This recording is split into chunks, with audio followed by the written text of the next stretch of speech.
Hey everyone! What If Fan here, bringing you another exciting part of What If Fusion Deck User in a different Yu-Gi-Oh! GX.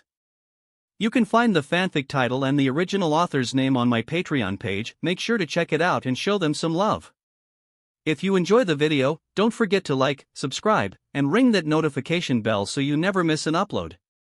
Also check out my Patreon channel for early releases of all the series, where you can find all the series released one day ahead of YouTube. Alright, let's jump into it. Chapter 501-1. When people meet and become good friends, they influence each other and grow together. Crow and Shinji had known each other since childhood. Shinji was the first outsider Crow met besides Yusei and Jack. Because both of their decks were called BF, they quickly became close. As residents of the lower district, they both loved dueling. Their duel styles were detailed and technical, so they often exchanged ideas, sparred, and improved together. The turning point in their lives may have come when Crow was busy fighting duel gangs alongside Kiryu, Yusei, and Jack, searching for meaning in his life, while Shinji chose a different path. He pursued the dream of becoming a professional duelist and challenged the upper district. But at that time, he was not strong enough. He lost. And the upper district duelist who defeated him said this: "Your cards are trash. You don't deserve to duel." To a duelist, nothing was more unforgivable than having their cards insulted. He could not accept it. He could never accept it. Already burdened by the massive inequality between the upper and lower districts, Shinji's resentment turned into hatred that day. He could not accept that children in the lower district struggled to survive while those in the upper district freely enjoyed their lives. He could not accept that the upper district held his beloved cards in contempt. Perhaps his future had been decided in that moment. Relationships often break after periods of separation. Even childhood friends may no longer recognize each other. They assume the other person is still the same. But slowly, differences appear. Conflicts grow. And one day, everything shatters. They ask the same question. Why can't you understand me? Why did you change? Perhaps neither of them had changed. But now, the duel had reached its climax. I activate a spell card. Mystical Space Typhoon. Crow's card fired a vortex of wind. I destroy your Battle Wasp Wind. Shinji's continuous spell shattered. Then, I set one card and end my turn. My turn. Draw. Shinji drew. Crow. I always considered you my best friend. I consider everyone my friend. No matter what. Shinji raised his arm. I will defeat you.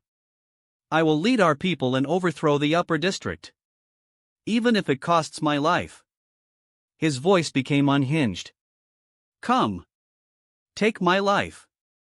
You understand my anger, don't you? You understand this suffering. The crimson mark on his body glowed. Behind him, the faint shadow of an earthbound immortal appeared. We're going, Crow.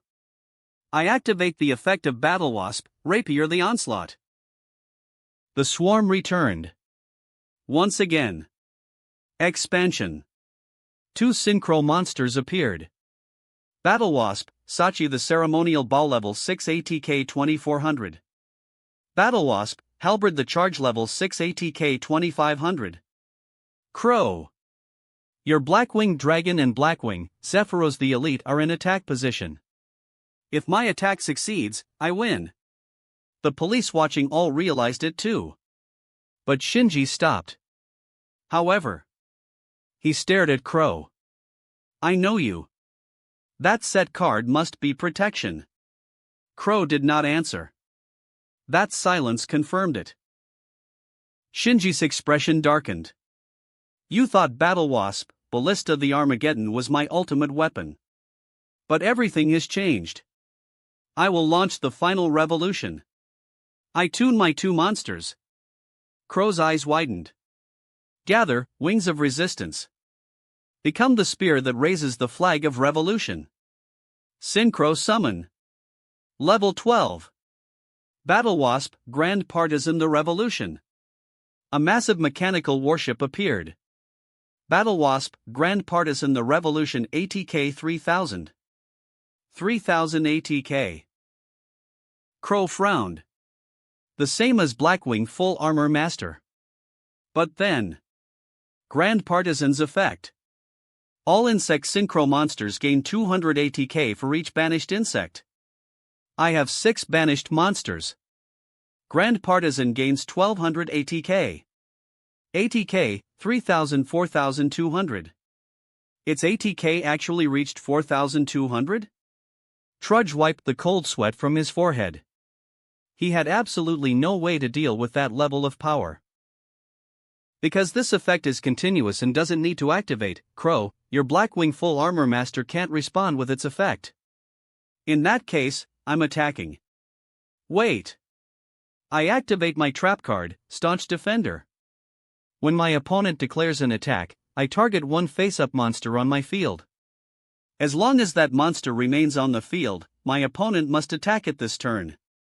Crow looked at the heavily armored Blackwing Full Armor Master.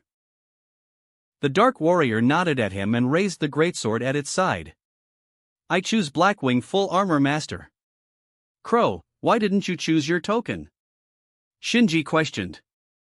It's in defense position. If you had just chosen it, you could have passed this turn without taking any damage. Crow didn't reply. His meaning was already clear. Even if he was battered and bruised, he refused to abandon his last shred of dignity as a human being. Then, battle. Battle Wasp.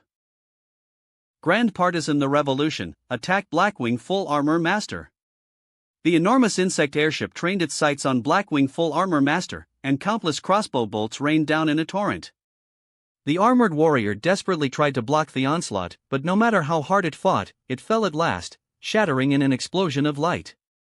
Crow, LP, 3800 2600. End turn. Crow closed his eyes. His heart roared. He could feel the power of the earthbound immortal surging through his body, nourishing him with dark energy. That was the power granted by the ultimate earthbound immortal. Under its influence, his cards were becoming more and more extreme. The power of an earthbound immortal amplifies the darkness and ruthlessness in a person's heart. He slowly opened his eyes. My turn. Crow frantically drew a card. He glanced at it, then gritted his teeth. I activate the spell card, Allure of Darkness. I draw 2 cards, then banish Blackwing, Simoon the Poison Wind from my hand. He looked at the cards he'd drawn, and his pupils contracted sharply. He had drawn the card that would bring this duel to its conclusion. I tune level 4 Blackwing, Sudri the Phantom Glimmer with level 2 Phantom Glimmer token. Come forth. Bring the demonic winds, Crow. Synchro summon Blackwing Boreastorm the Wicked Wind. What is that? Shinji was confused. I activate Black Feather Whirlwind's effect. I special summon Blackwing Veda the Emblem of Wandering from my graveyard. Now, Blackwing Boreastorm the Wicked Wind's effect activates. When this card is synchro summoned, I can send 1 Blackwing monster from my deck to the graveyard, and this card's level becomes that monster's level. The sinister-looking crow wielded its weapon. I send the level 10 Blackwing Aurora the Northern Lights from my deck to the graveyard. Blackwing Boreastorm the Wicked Wind level 610. What does that mean? Shinji didn't understand why Crow would raise its level to 10. Even for a synchro summon, he should have chosen a different level, right? Field spell, activate. Earthbound Geoglyph. Crow pulled out a card and slammed it into the field zone of his duel disk. Shinji's eyes went wide. It's coming. He clenched his fists. It's fine, he told himself. Crow's field still has monsters that can attack. Even if he summons an earthbound immortal, it's nothing I can't handle. Here it comes, Shinji, quick play spell, Swallow's Nest. Swallow's Nest? Shinji looked at Crow's field. At this point, what can Swallow's Nest even special summon? He shook his head. I'll admit, your monster's effect is impressive. But high ATK is high ATK. In a duel, even one extra point of ATK can make you invincible, and Grand Partisan the Revolution can't even be destroyed by card effects. I tribute the level 10 Blackwing Boreastorm the Wicked Wind. Level 10? Shinji murmured. It couldn't be. Caw. Everyone seemed to hear a cry. Tiara flinched, glancing around frantically. Damn it. Because something she could never have predicted had appeared. The next moment, the geoglyph blazing across the sky seemed to come alive. A gargantuan bird, enveloping the entire lower district in its shadow, slowly spread its wings. It was pitch black, with dark purple patterns etched across its body. As its wings unfurled, it was as though the sun, moon, and stars themselves rose and set at its command. Its sheer size made even Battle Wasp, Grand Partisan the Revolution, a monster capable of carpet-bombing the ground, seem impossibly small. Like a bee facing an eagle. What is that? Shinji stared, wide-eyed. It wasn't like seeing a monster. It was like witnessing a force of nature. Special summon. Earthbound Immortal Wairokocha Raska. Earthbound Immortal Wairokocha Raska Level 10, Dark, Winged Beast ATK, 1. ATK 1? Shinji went pale. ATK 1? Trudge looked equally bewildered. How could a monster possibly have that kind of ATK value? Whenever something abnormal appears, there is always a reason behind it. An attack value of 1 was abnormal to the extreme. No duelist would think that summoning a monster with 1 ATK in front of a monster with 4,200 ATK was normal behavior. Crow was not someone who would give up. Moreover, the earthbound mark behind him began to shine at that moment. Crow slowly picked up the black-winged dragon on his field. This card had been left to him by the previous owner of his D-Wheel. To him, it symbolized freedom and protection, and he had always trusted in its power. In the next instant, the mark of the Earthbound Immortal appeared on the card. Darkness surged, and under its blessing, the dragon began to transform. Pitch-black wings spread behind Crow, as if pulling him into darkness itself. By banishing Blackwing Dragon on my field and Blackwing Boreastorm the Wicked Wind in my graveyard, Crow declared, I special summon from my extra deck, Blackwinged Assault Dragon. The dragon's wings exploded outward, now covered in steel-like armor. Compared to its previous form, it had lost its former gentleness and instead radiated an aggressive, oppressive aura. Blackwinged Assault Dragon Level 10/Dark/Dragon ATK 3200. Shinji gritted his teeth when he saw it. Although he didn't understand its true power, he still forced himself to remain calm. So your monster evolved, but my monster still has higher attack power. Attack power isn't everything, Crow replied coldly.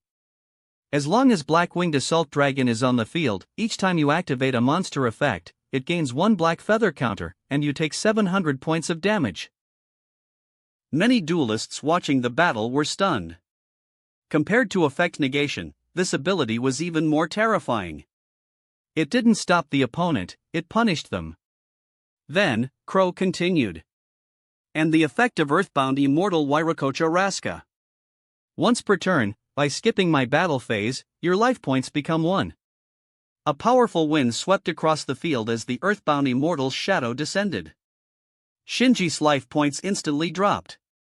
Shinji LP, 2601. Everyone watching fell into shock. With both Blackwinged Assault Dragon and Earthbound Immortal Wairokocha Raska on the field, Shinji had almost no chance of victory. Crow calmly set a card. I end my turn. Shinji drew his card, his hands trembling. Trap card. Waboku, Crow suddenly declared. This turn, my monsters cannot be destroyed by battle, and any battle damage I take becomes 0. Shinji froze. Waboku. Memories flooded his mind, their training, their friendship, their arguments. Crow. Shinji's voice trembled. I don't know anymore.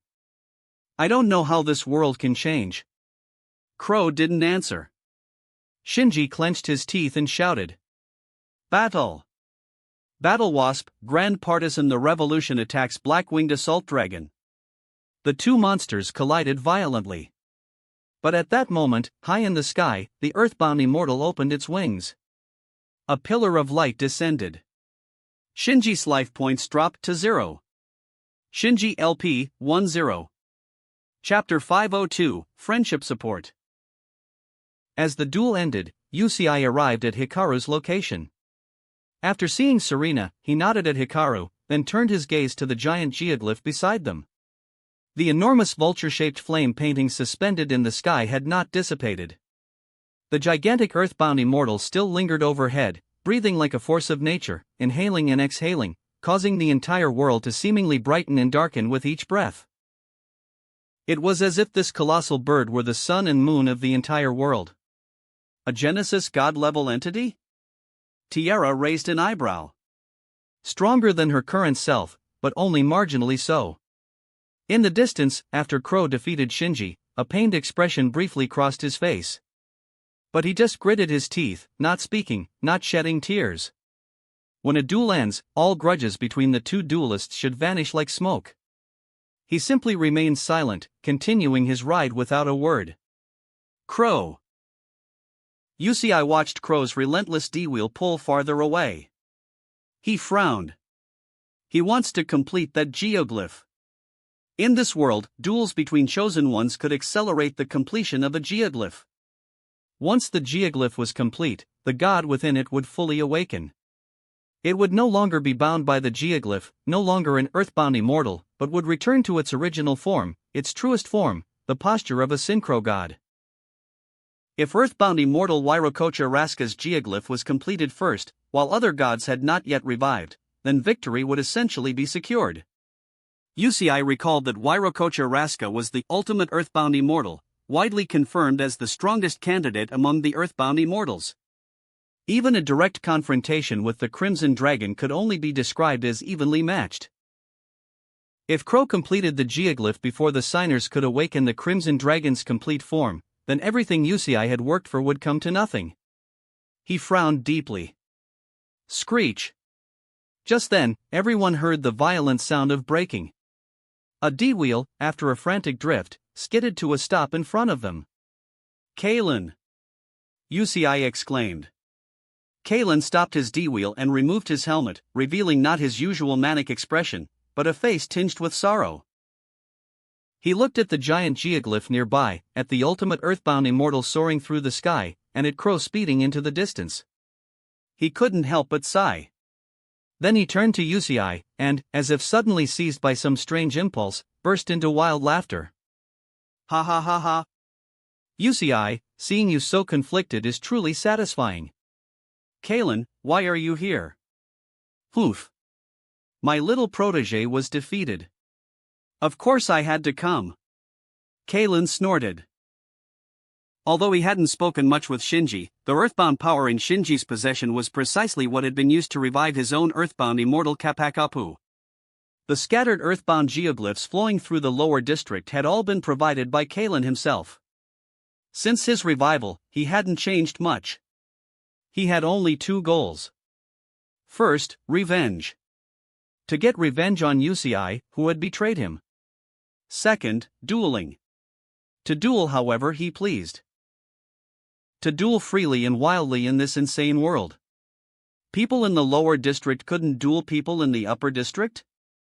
Then he would share his own power with them. Give them the strongest dark sign power and let this world revel in chaos. He hadn't originally cared much for Shinji's beliefs, the lower district's resistance against the upper district. He just wanted to duel. To duel wildly and joyfully. But when he saw Shinji and Crow, good friends, dueling with the intent to destroy each other, Kalen, who had never been particularly invested in Shinji, finally felt a pang of sadness. Because he remembered his own friendship with Yusei. And the rift between them. Even if it truly had been a misunderstanding, at this point, the hostility born from that misunderstanding was real. And once hatred takes root, it never fully disappears. More importantly, Yusei, what's wrong? He suddenly whipped his head around and shouted. At this point, do you still want to abandon Crow? Do you want to make Crow feel the same pain I felt? Kalen, once Crow completes the geoglyph, you know what will happen, don't you? UCI shot back. Kalen simply laughed. Isn't that even better, UCI? Since Crow is determined to change this world, shouldn't you support him as a friend? Just like Crow once supported you. UCI couldn't immediately refute that. UCI. Hikaru interjected. As a friend, you should point out your friend's mistakes. That's the right thing to do, isn't it? If back then, when Kalen attacked sector security, you had told him not to do it, or told him it was wrong, then you would still be the best of friends. He casually tapped Serena on the head, drawing a yelp of pain from her. Just like this idiot, who unilaterally decided to play the hero. She caused a citywide manhunt, and Rin and Yugo, who were studying under you, nearly suffered because of it. If she had asked me or anyone else at the time, if someone had given her advice or corrected her, she wouldn't have ended up like this. Kalen frowned, glaring at Hikaru with obvious displeasure. TCH UCI, who is this kid? He has no business speaking here. But after hearing those words, UCI's tightly furrowed brows suddenly relaxed. During this time, because he had witnessed a ruined future, his mind had been wound impossibly tight, terrified of making a single wrong move. And ironically, that very tension had left his thoughts muddled. Yes. He's a friend I met at the Friendship Cup. Even in this urgent moment, UCI generously extended his hand to introduce Hikaru to Kalen. He's a duelist specializing in fusion from the fusion dimension. A truly excellent duelist. A duelist specializing in fusion, huh?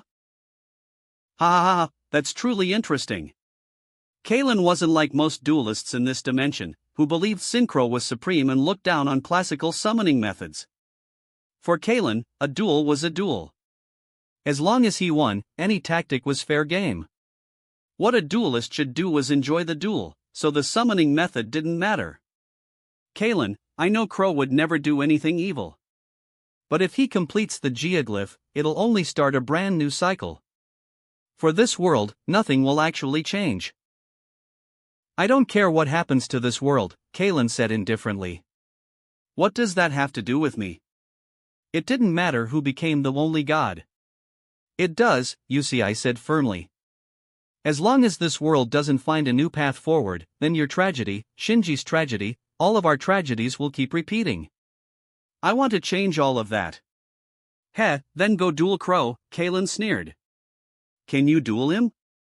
Will he duel you? Two pointed questions. UCI could easily answer the first, yes. He could accept any duel. But the second.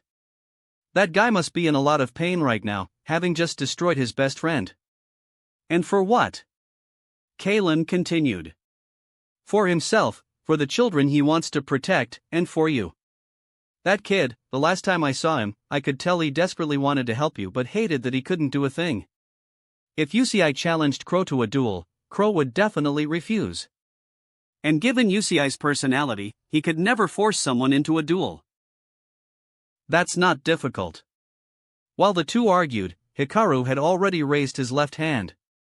The dark mark on his arm emitted a crimson glow, drawing their attention. UCI, ultimately, Crow ended up like this because of Serena. He shot another fierce glare at Serena. Serena flinched. No, the real enemy is the people from New Domino City, UCI said, shaking his head.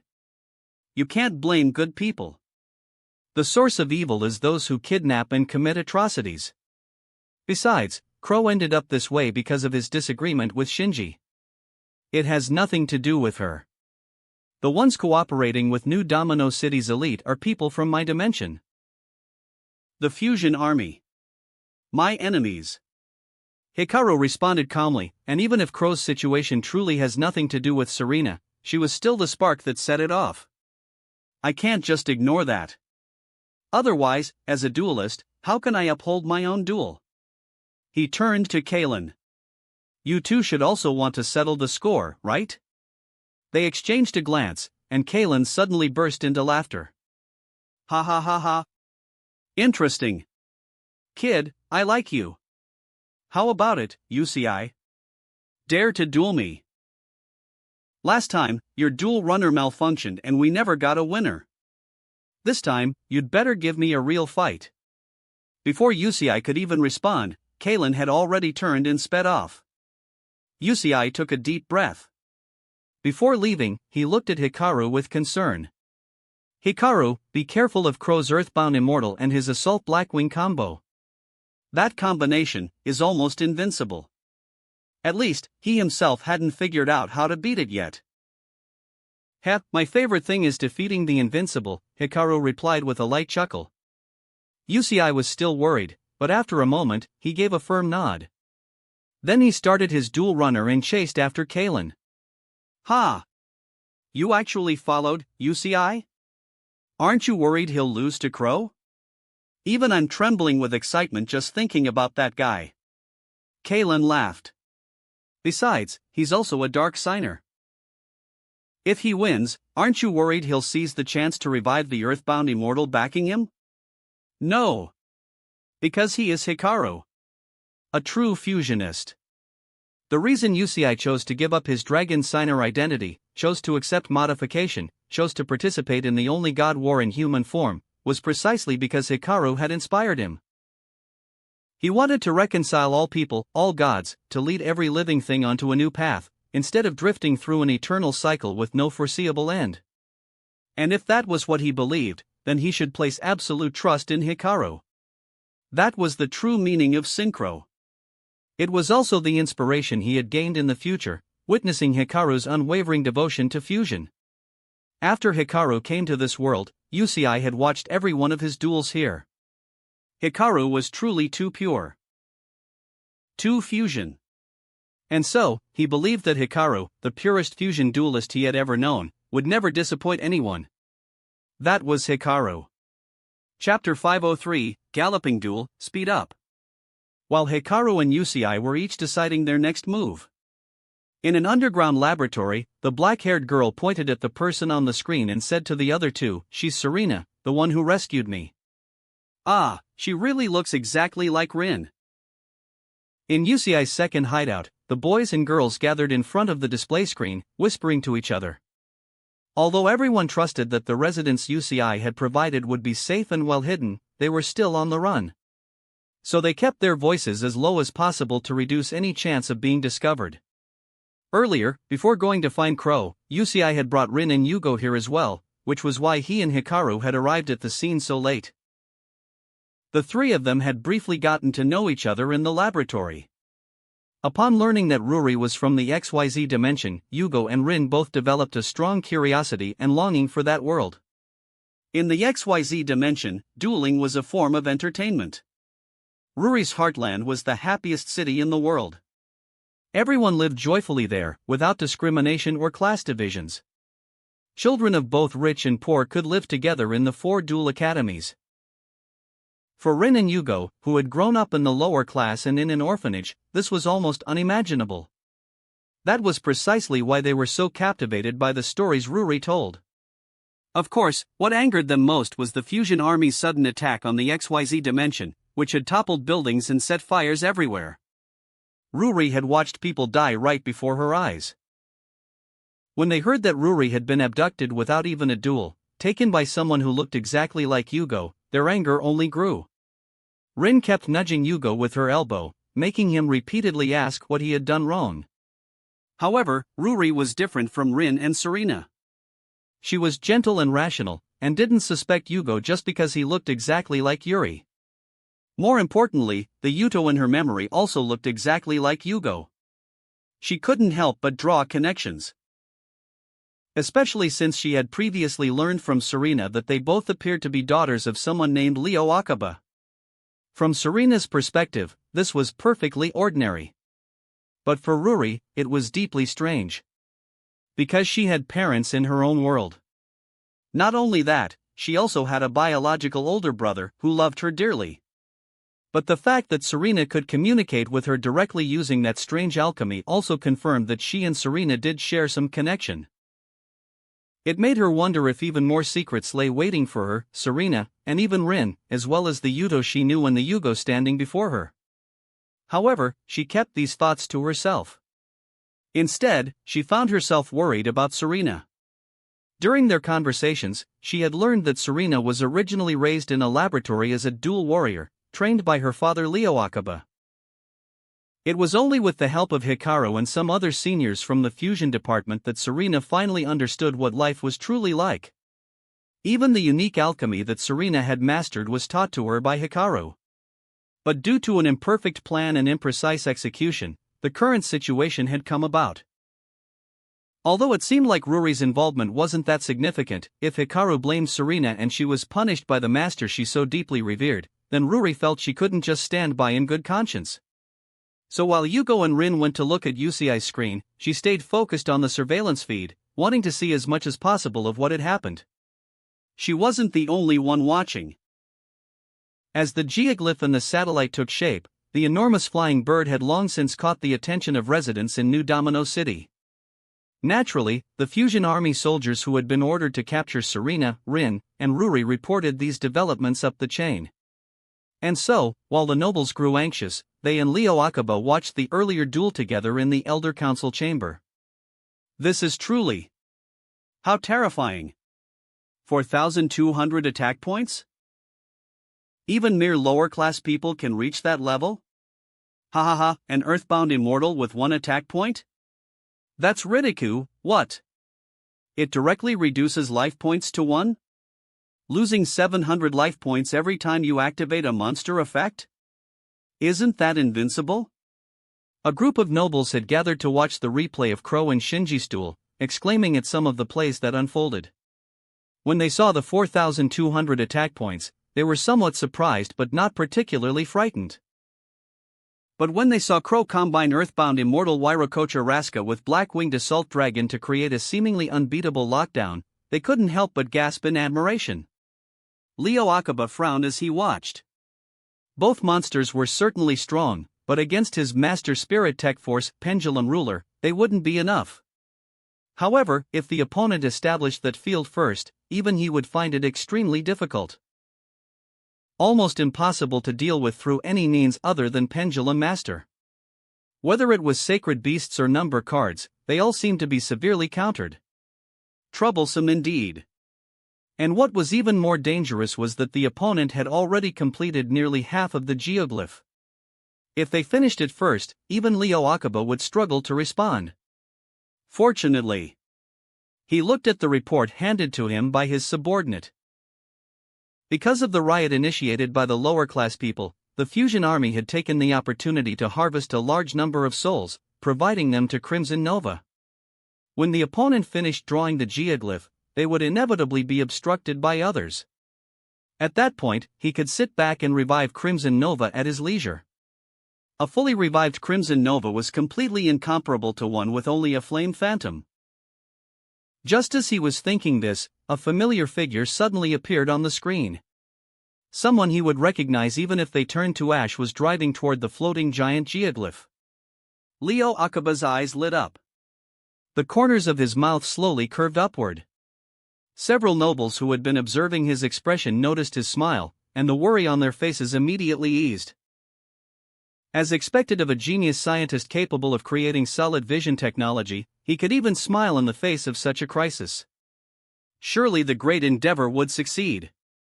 In truth, Leo Akiba wasn't smiling because of the current situation. He had seen Hikaru foolishly driving toward such a high-level opponent, and he felt an indescribable sense of relief. Hikaru, that fool, always charged forward whenever he saw so-called injustice. He never learned his lesson, always targeting the fusion army. And now, he had recklessly rushed toward a monster of this caliber. That lower-class duelist named Crow, regardless of his skill, had the backing of a god-level card like Earthbound Immortal Wairokocha Raska. And not just an imitation, but the actual god's power. No matter how strong Hikaru's dueling was, he would be suppressed. When that happened, Hikaru would face the most unsolvable situation. Earthbound Immortal Wairokocha Raska and Black-Winged Assault Dragon. One had to consider that although Hikaru's deck primarily consisted of spells and traps, his battles and field clearing fundamentally relied on monsters. In this situation, how could he possibly deal with Black-Winged Assault Dragon? Leo carefully recalled all of Hikaru's fusion monsters. Only one, Dragon Knight Dracoequist, could break through this situation. But Dragon Knight Dracoequist required too many cards, and during the process, Hikaru might even need to activate the effect of Mudragon of the Swamp. By then, he could lose life points to Black-Winged Assault Dragon before even completing the summon. In this dire situation, Hikaru's cards simply could not overcome the combination of Black-Winged Assault Dragon and Earthbound Immortal. Even better, because many Blackwing cards used normal summons in their swarming process, even Hikaru's strongest lockdown monster, El Shaddol Winda, couldn't seal Crow's plays. Crow had countless ways to deal with Winda. Crow had 10,000 ways to win, while Hikaru had almost no chance of even competing. He concluded that Hikaru was bound to lose. Nothing was more satisfying than watching one's enemy self-destruct. He thought for a moment and decided to tell his subordinates not to rush to capture Serena, but to focus on collecting souls first. Then he would let them watch Hikaru's inevitable defeat. At that moment, Hikaru finally ascended the geoglyph. He drove along the fiery corridor, gradually catching up with Crow. "Crow, stop drawing the geoglyph!" Hikaru shouted. Although dueling was the simplest and most direct method, since it was Crow, it might be possible to reason with him first. So Hikaru didn't immediately challenge him. "Hikaru, are you trying to stop me?" Crow turned his head, alerted by Hikaru's approach. "I won't stop. Otherwise, Shinji's sacrifice would have been for nothing." Hikaru frowned deeply, but he wasn't in a hurry to speak. He wanted to hear what Crow had to say. Although he fundamentally supported Yusiai's approach, if Crow's reasoning was sound, then he had no right to force him to stop. Crow clenched his fist and held it before him. "I've had enough. Enough of my friends, the people I care about, being tormented by this reality. I don't want to see people like Shinji fall into madness, and I don't want Yusiai to sacrifice himself again walking an impossible path. I want to end the God War early and create a world where everyone lives under God's protection. No class differences. Everyone is God's children. Is that really the answer? Besides, what Yusiai hopes for is to end this painful cycle entirely. Even if you end the God War now and let the earthbound immortal who revived you fully recover, creating a brand new world, the same tragedy will repeat thousands of years later. It doesn't matter. When that time comes, we'll just choose again. There won't be any more wars, because class will have been eliminated. Everyone will receive resources equally. And at that point, the war of the only God can be replaced by a duel tournament. What if the winner changes the rules?" Crow's fist trembled slightly. He was smart. Smart enough that when Hikaru raised this possibility, he immediately understood that his vision wasn't entirely right. Of course, he could argue that when the time came, he would simply choose the next winner, and anyone who didn't conform to his ideals could be eliminated outright. He could say such things, but the moment he turned them over in his mind, he knew they were completely unreasonable. That would just be trading noble rule for his own rule. He shook his head and looked at Hikaru. Hikaru waited for his reply. But just as Crow was about to argue again, he suddenly remembered something. I just saw you hit Serena, didn't I?" Hikaru had indeed knocked Serena's forehead several times with his knuckles. He thought back and wondered if that even counted as hitting. But since Crow asked, he nodded. "I guess so. After all, that idiot just decided to do something reckless on a whim. It got so many people dragged into the fusion army's mess. Hitting children is wrong, Hikaru." Hikaru was stunned. He looked up at Crow, and after confirming that he wasn't joking, his mouth slowly fell open. "Don't tell me, the protection you mentioned. I want to create a world where everyone can live safely and without worries. That's all. Hikaru was dumbfounded. He knew Crow loved children, but would he really go this far? He glanced at the enormous earthbound immortal soaring through the sky beside him. In the original story, an earthbound immortal would amplify its holder's resentment and anger to extremes, driving them to fight the signers. He had assumed that Shinji's extremism was simply because he was already radical in ArcV, and that this world had only made it worse. Now it seemed that wasn't the case at all. It seems that in order to compete for the only god, the earthbound immortals greatly amplify their chosen agents' beliefs and obsessions, Tiara observed. She might not have been the strongest duelist, but she was deeply knowledgeable in this domain. This human's desire to protect children wasn't just his campaign slogan as a chosen one. It was his obsession. So that's how it was. Hikaru nodded.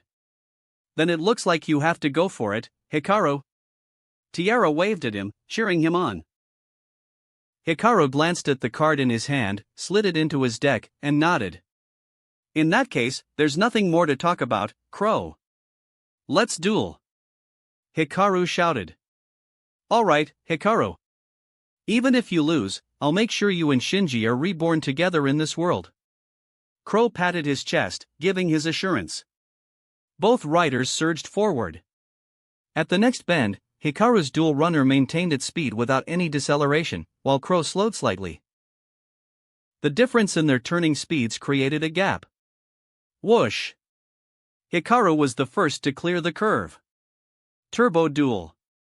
Acceleration, the dual runner announced automatically. Hikaru LP, 4000.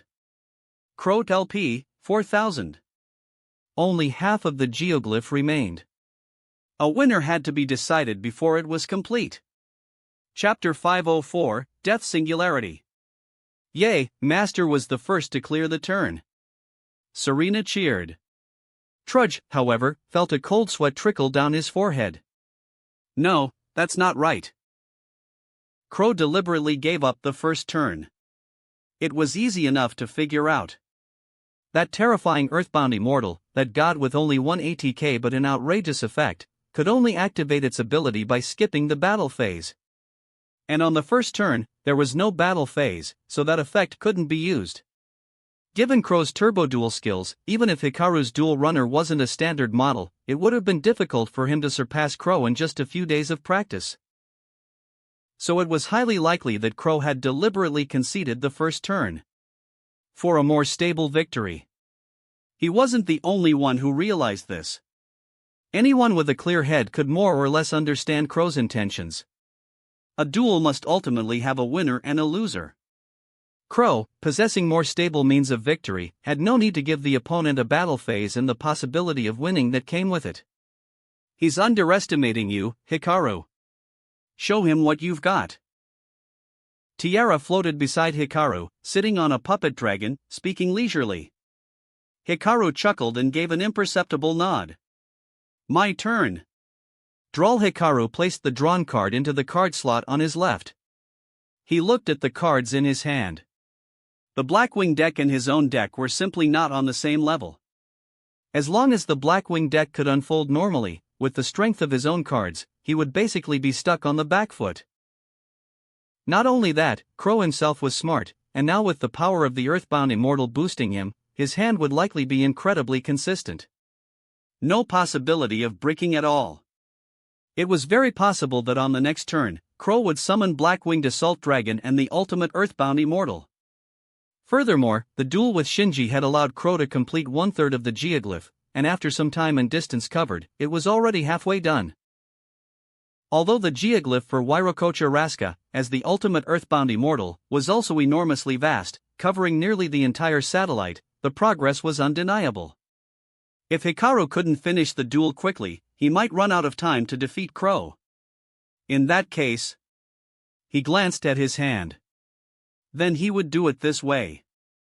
I activate the equip spell, Future Fusion. Hikaru played a card.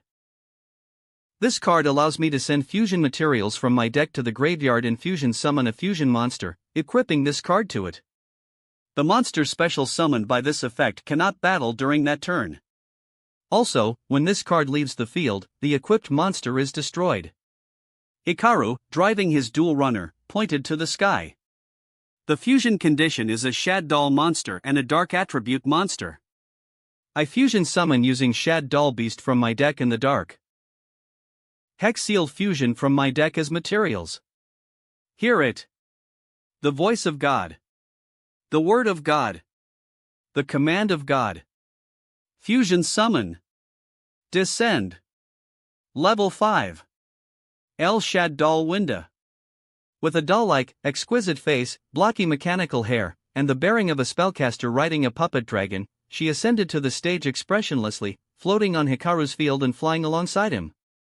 El Shaddai Winda, Level 5, Dark Attribute, Spellcaster, ATK 2200. Ooh, it's Master's Winda. And this time he's even using the Dark Hex-Sealed Fusion for the materials. Among the sector security officers, Serena watched the scene, unable to suppress her excitement. As the ace of Hikaru's aces, the spirit of spirits, Serena knew what the Winda card symbolized in the eyes of people from the fusion dimension. Using this monster right from the start also clearly showed Hikaru's seriousness about the duel. And the Dark Hex-Sealed Fusion was a card she had pulled for Hikaru from a card pack. He had only used it once before, and she had always thought he had forgotten about it. She didn't expect him to use it again now. Winda, huh? Poof. Although I don't know what power that evil god truly hides, blocking special summons is indeed a formidable ability. Leo Akaba, observing the duel, commented. The others didn't know Winda's ability yet, so they weren't particularly surprised. As for the effect of Shaddai Beast, which was sent as fusion material, if this card is sent to the graveyard by a card effect, I draw one card. Hikaru finished drawing, glanced at the card, and nodded slightly. That's right. I set one card and end my turn. You're ending your turn just like that, Hikaru? Crow, driving his dual runner alongside him, sounded puzzled. That's not nearly enough. My turn. Draw. He glanced at his hand. I activate the effect of Blackwing, summon the poison wind from my hand. If there are no monsters on my field, I can activate this card by banishing a Blackwing monster other than itself from my hand. I place one Black Whirlwind from my deck face up in my spell and trap zone. After that, this card can be normal summoned without tributing, or sent to the graveyard. A Whirlwind once again picked up around Crow's dual runner. He seemed to be enveloped in a dark vortex, moving forward while stirring up countless raging flames. Ah! Here it comes! It's that invincible Black Whirlwind! The exclamations of the sector security officers rose and fell. A crow, its body entwined with plague-ridden wind, spread its black wings and flew out. Blackwing. Summon the Poison Wind, Level 6, Dark Attribute, Winged Beast, ATK 1600. The effect of Black Whirlwind activates. When a Blackwing monster is normal summoned to my field, I can add one Blackwing monster with lower ATK than that monster from my deck to my hand. Crow reached for his deck. Wait. At this instant, I activate the effect of a monster in my hand. From your hand? Crow looked at Hikaru in confusion. The effect of Ghost Ogre and Snow Rabbit. When a monster on the field, or a face-up spell or trap card on the field, activates its effect, I can send this card from my hand or field to the graveyard. That card on the field is destroyed. Ooh. Using that to get around the continuous spell's effect. Smart. By the way, isn't that card from our world? Hikaru has one too? Crow watched a small ghost appear beside him, circle him once, and then, after the whirlwind imperceptibly dissipated, he shook his head with a smile. Well played, Hikaru. Where did you get that card? I got it after dueling a crazed experimenter in your dimension. I see. Crow nodded. But that won't stop me, because it's already in my hand. I normal summon Blackwing, Sudri the Phantom Glimmer. Blackwing, Sudri the Phantom Glimmer, Level 4, Dark Attribute, Winged Beast, ATK 1400. Ah! Oh no, that card was already in his hand. This way, Crow can just get Veda and Synchro summoned straight from the deck. Trudge also had cold sweat on his face. However, unlike the others, he suddenly remembered Winda's effect. Unlike those rank-and-file sector security officers, or the nobles just there for the spectacle, Trudge was a captain and a well-known officer. He had specifically studied Hikaru's duels since his arrival in their world. Hikaru's El Shaddol Winda had the effect of restricting special summons. If Crow fetched Veda and tried to special summon now, he would walk right into a trap. Hikaru was deliberately luring him in. I had Blackwing, Chinook the Snowblast from my deck to my hand. However, Crow didn't play the way anyone expected. Instead, he searched for a card he had never used in his previous duel with Shinji. The effect of Blackwing, Sudri the Phantom Glimmer. I tribute Summon the Poison Wind on the field to special summon one Phantom Glimmer token, a level 2 tuner. After that, I take 700 effect damage. The Plague Wind around Summon gradually dissipated, and silver starlight began to shine, then transformed into a silvery white feather floating beside him. Crow LP, 4,000-3,300. It was at this moment that he noticed countless purple puppet strings wrapped around his dual runner.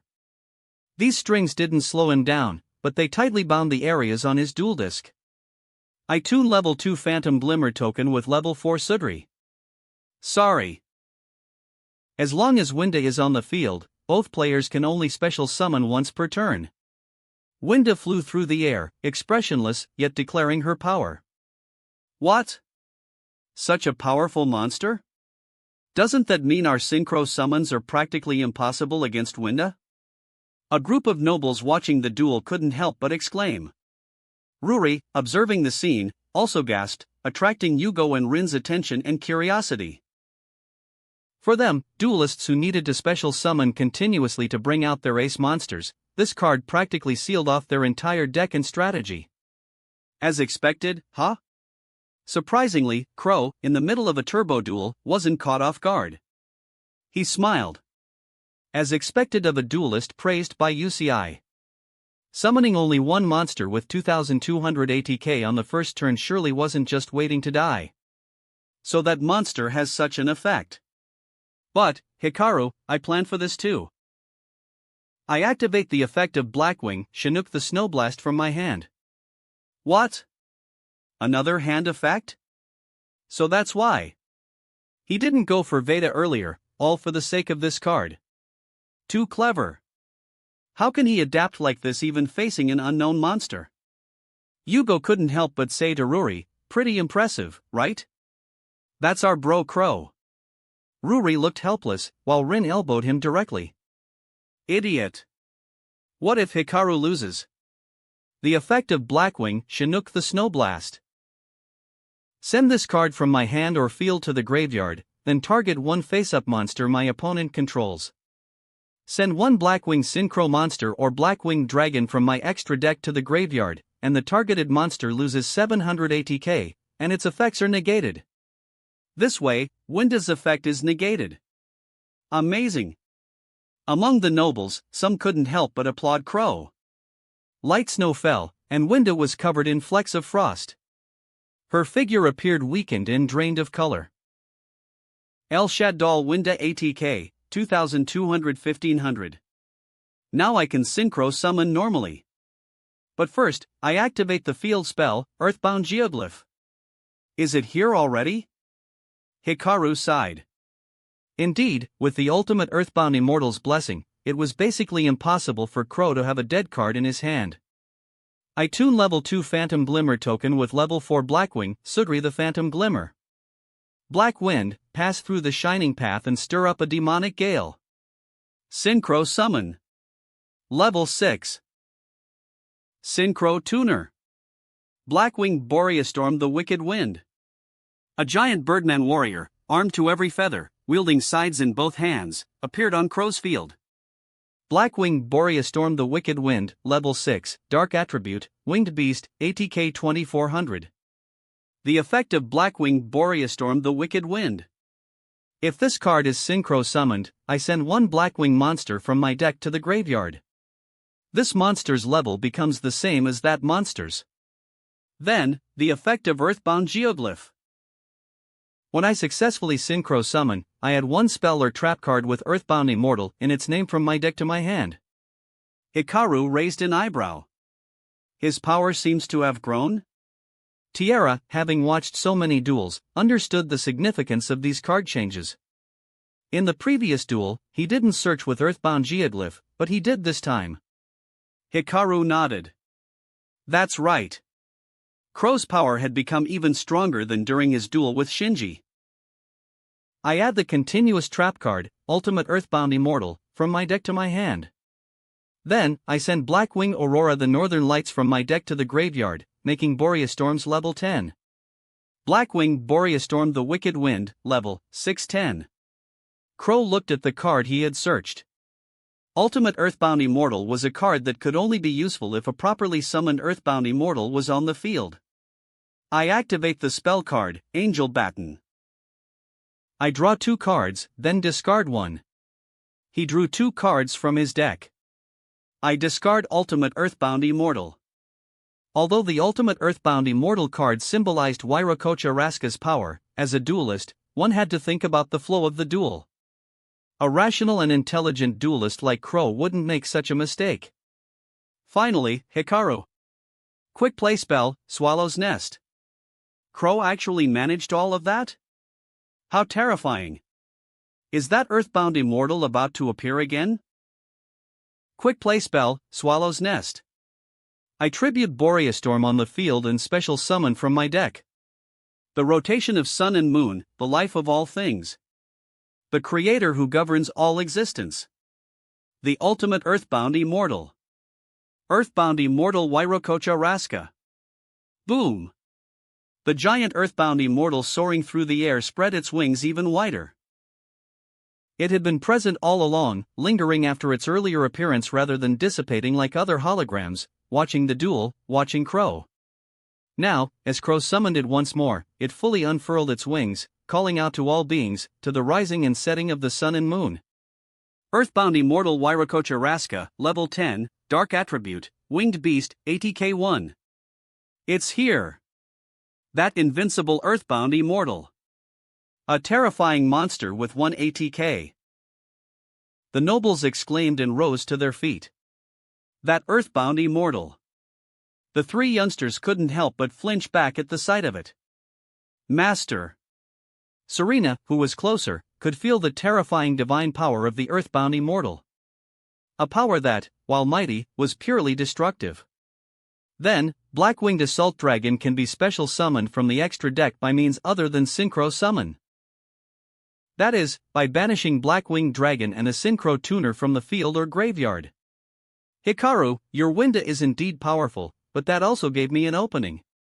I banish Blackwinged Dragon and Boreastorm from the graveyard. Descend. Level 10. Blackwinged Assault Dragon. Gra. Beneath the giant Earthbound Immortal, a massive black dragon spread its wings, several meters tall, guarding the Earthbound Immortal's side. Just as it should be. Crow, as a chosen one, was trying to awaken the ultimate Earthbound Immortal. Trying to change this world that he believed was wrong. Blackwinged Assault Dragon, level 10, Dark Attribute, Dragon, ATK 3200. Impressive. Even Leo Akaba had to admit it.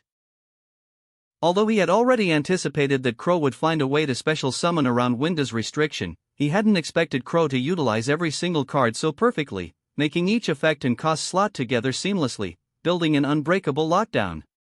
Indeed, just as he had thought. How could Hikaru possibly win against this? This way, my victory is certain. On the track, Crow raised his voice. I set 1 card. Skip the battle phase. The divine power of Earthbound Immortal Wairokocha Raska. Reduce my opponent's life points to 1. Death Singularity. The giant Earthbound Immortal drew a deep breath. The next second, the world changed color. Everything seemed to instantly drain into black and white, leaving only 2 tones. Then, in this starkly divided world, a strange purple dot ignited. In the sky, a scorching purple beam of light fell directly from above. As if to split the world in 2. Tiara flew in front of Hikaru, spreading her arms to shield him from the light and flames. A moment later, Tiara's hands dropped to her sides, her entire body smoking from the burns. Both arms had lost all sensation. TSK. She snorted coldly. Hikaru, LP, 1. Chapter 505, Fusion and Regeneration. Before activating the effect of Earthbound Immortal, Crow had already set a card and entered the end phase. Since skipping the battle phase meant there was no main phase 2, Crow had nothing else to do and declared the end of his turn. My turn! Hikaru burst out of the flames, his expression grim. If that attack had landed directly on him, even with his spiritual adaptability, he would have struggled to withstand it and duel effectively. By then, he would have had no way to win before time ran out. That was why Tiara had flown over and taken all the damage herself. Hikaru drew a card. Hikaru, at this point, the Winda on your field has recovered to 2200 ATK and regained her effect, Crow said quietly. That means, because her effect is active again, you can only special summon once this turn. After that, you'll be locked out of special summoning by your own Winda. Not only that, your life points are down to 1. And Blackwinged Assault Dragon is on the field, so you'll lose life points whenever you activate a monster effect. Give up. I'm invincible now.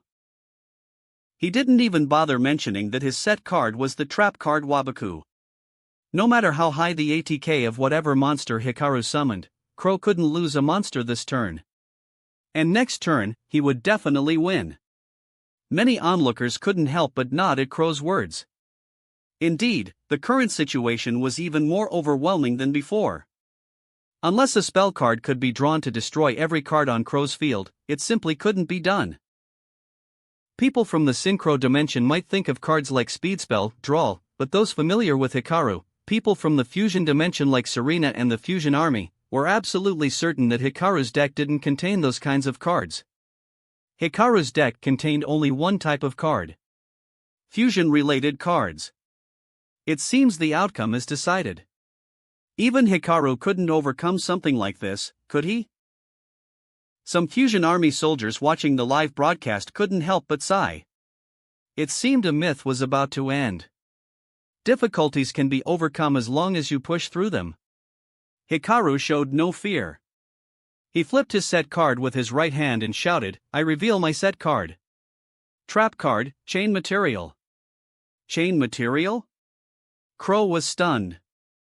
You can't attack the turn that card is activated. Although he had already prepared himself, and even if Hikaru attacked he could protect his monsters with Waboku, normally there was only one way to break through this situation: summon a monster with high enough ATK, battle-destroy Blackwinged Assault Dragon, and win in one turn. But Hikaru had actually given up that option. When Chain Material is activated and I perform a fusion summon, I can use cards from my hand, deck, field, or graveyard as fusion materials by banishing them. Still fusion? But even with fusion, you can't battle, and, at the end phase, the monster will be destroyed by Chain Material's effect. Crow shouted.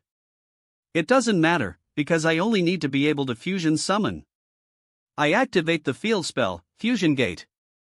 In the sky, a massive black vortex appeared, followed by countless green grids covering the entire world.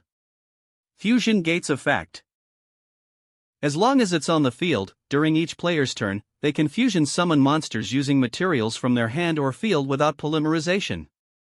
And because of Chain Material, my fusion range extends to all zones. Crow's eyes widened. I banish Ghost Ogre and Snow Rabbit from my graveyard and El Shaddol Winda from my field. Fusion Summon. El Shaddol Construct. El Shaddol Construct, Level 8, Light Attribute, Fairy, ATK 2800. The puppet began to dismantle, and a larger puppet was summoned, transforming into a completely new form. I will not activate Construct's effect. Your Blackwinged Assault Dragon's effect only triggers when the opponent activates a monster effect. Therefore, as long as I don't activate a card effect, I won't lose life points. Crow nodded slightly. That was correct. Hikaru could bypass Blackwinged Assault Dragon's effect this way. But this level of play was meaningless. Unable to attack, unable to activate effects. If Hikaru didn't win this turn, then next turn, even with Fusion Gate on the field and all those fusion spell cards he had placed, the Earthbound Immortal would still be unaffected by spell and trap effects. All Crow had to do was attack directly with the Earthbound Immortal, and he would win. Hikaru, at this point, as a duelist, I fully support you continuing to fight. However, I want to create a better world. A world less heartbreaking than this one. A world where all children can smile. And you? He looked at Hikaru and questioned him. You're not from our dimension, but you bear a dark mark. Wairokocha Raska has already told me that becoming a dark signer amplifies one's beliefs to extremes, enhancing the duelist's power and making it easier for the only god to reshape the world. If that's the case, then what about you? He pressed further. You have no connection to our world. If you wanted to leave, you could just return to your own dimension. Why are you still entangled in all of this? So you know your own beliefs have been radicalized? I know, but it doesn't matter, Crow said firmly. If it can truly create a better world, what does any of that matter? Ha! Indeed, if a more perfect, better world could be created, I think no kind-hearted person would refuse. Let alone you. Hikaru raised his left hand. But I am different. My duel, my life, my adventure, there is only one thing. And that is fusion. Dark signer? Dark mark? Radicalized? None of it matters. Because no matter how extreme, no matter how much it's amplified, I will not change. I will fuse. Crow looked at Hikaru with admiration. Many Fusion Army soldiers, arranged by Leo Akaba to watch this duel live, uttered continuous exclamations. A person who will not change even when influenced by a god. Absolute fusion user, Hikaru. Fusion is the noblest summoning method, so let me show you my fusion, and show you how to overcome your difficulty and invincibility. How big the flaw is in your self-proclaimed invincible protection, your absolutely infallible defense. Crow looked at Hikaru in disbelief, a hint of anger in his eyes. Fine, then show me. I activate Fusion Gates effect, Fusion summoning D/D Swirl Slime and D/D Necro Slime from my deck. Bang! Hearing those two words, Leo Akaba instinctively slammed the table. The surrounding nobles looked at him blankly, not knowing what had happened. The fusion condition is 2D/D monsters. Glorious Saint, after the blazing fire, transform into the Eternal Demon King. Fusion summon. D/D/D Oracle King Dark. Poof. A bat flew out from behind Hikaru, then suddenly transformed into a maiden-like vampire clad in silver armor and wielding a long sword, looking incredibly valiant. D/D/D Oracle King Dark, Level 7, Dark Attribute, Fiend, ATK 2800. Tisk.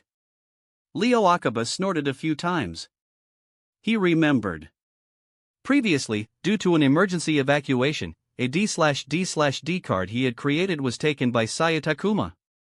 The D/D/D series was one he had created through time and dimensional power when he was researching GOD. He himself occasionally used them, but mainly handed them over to his son for testing.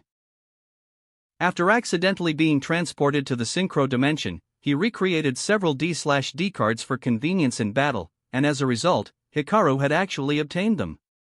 And it was this card, the most effective for the current situation. Because as long as this card is on the field, any effect damage dealt to him by the opponent becomes LP recovery instead. Damn it!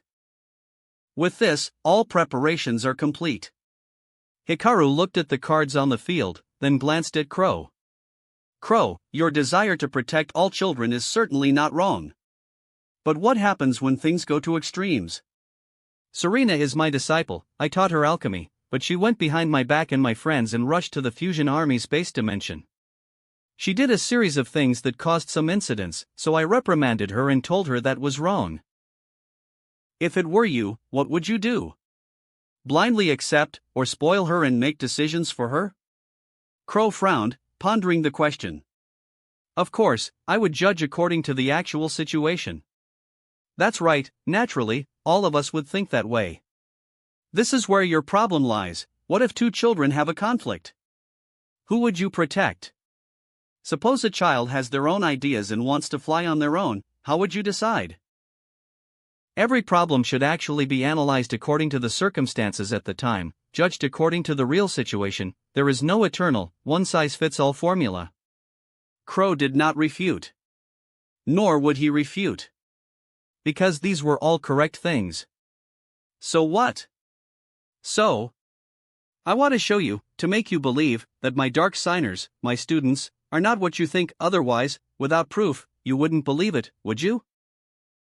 After Hikaru finished speaking, a blue flame abruptly ignited in his right eye. Crow watched this scene in astonishment. Hikaru swiftly opened his graveyard and held up a card. The Dark Hex-Sealed Fusion. This card was pulled for me by Serena's luck when she was drawing new cards, so I'll use this card to establish my victory. Wow! Serena immediately became excited. What was he going to do? Fusion summon what? Around Hikaru, countless blue flames burn like miniature suns. I fusion summon the Dark Hex-Sealed Fusion from my graveyard, an Infernoid Lilith, Infernoid Adramelech, Infernoid Baal, Infernoid Belphegor, Infernoid Asmodeus, Infernoid Astaroth, Infernoid Lucifugus, Infernoid Beelzebub, Infernoid Satan from my deck, a total of 10 different monsters. What? 10? Infernoid, what's that? This exaggerated number of fusion materials surprised many onlookers. And some who knew more, like Leo Akaba, widened their eyes, carefully watching the scene. It seemed Hikaru's greatest reliance, the power of that unknown evil god, was surging. Hikaru took a deep breath. The divine words have ceased, now is the time for reincarnation. Awaken! My ally, my friend, my soul. God of creation. Both his eyes were lit by blue flames, and an absolute purple storm began to rise within the entire earthbound geoglyph atmosphere. Fusion summon. Open the gate of the divine star tree. Descend. Level 11, Infernoid Tiara. The 10 monsters, centered around Hikaru, transformed into 10 giant metal points. The 10 metal points burned with blue flames, then the flames formed a gate, and a shadow emerged from within. The image of El Shaddai Winda beside Hikaru had disappeared. Sun and moon, light and dark, positive and negative, the world divided by the earthbound immortal was reset in this instant. Crow was in a daze for a moment, and when he came back to his senses, he was surprised to find that he and Hikaru had returned to the starting point from about 10 minutes ago. What's going on? He looked up and saw a snake-like creature with a bull's head, pursed lips, and one white and one black light wing. No, a snake-like machine spread across the entire track. Its physique was not at all smaller than Wairokocha Raska. Looking at it roughly, it even seemed more terrifying than Wairokocha Raska. Infernoid Tiara, Level 11, Fire Attribute, Fiend, ATK 3400. This guy. Could it be, you were never an earthbound immortal? This. Crow suddenly became incoherent. Tiara. Ah, so that was Sister Winda's true form? Serena, watching the colossal god that overshadowed the sky from within the sector security ranks, couldn't help but gulp.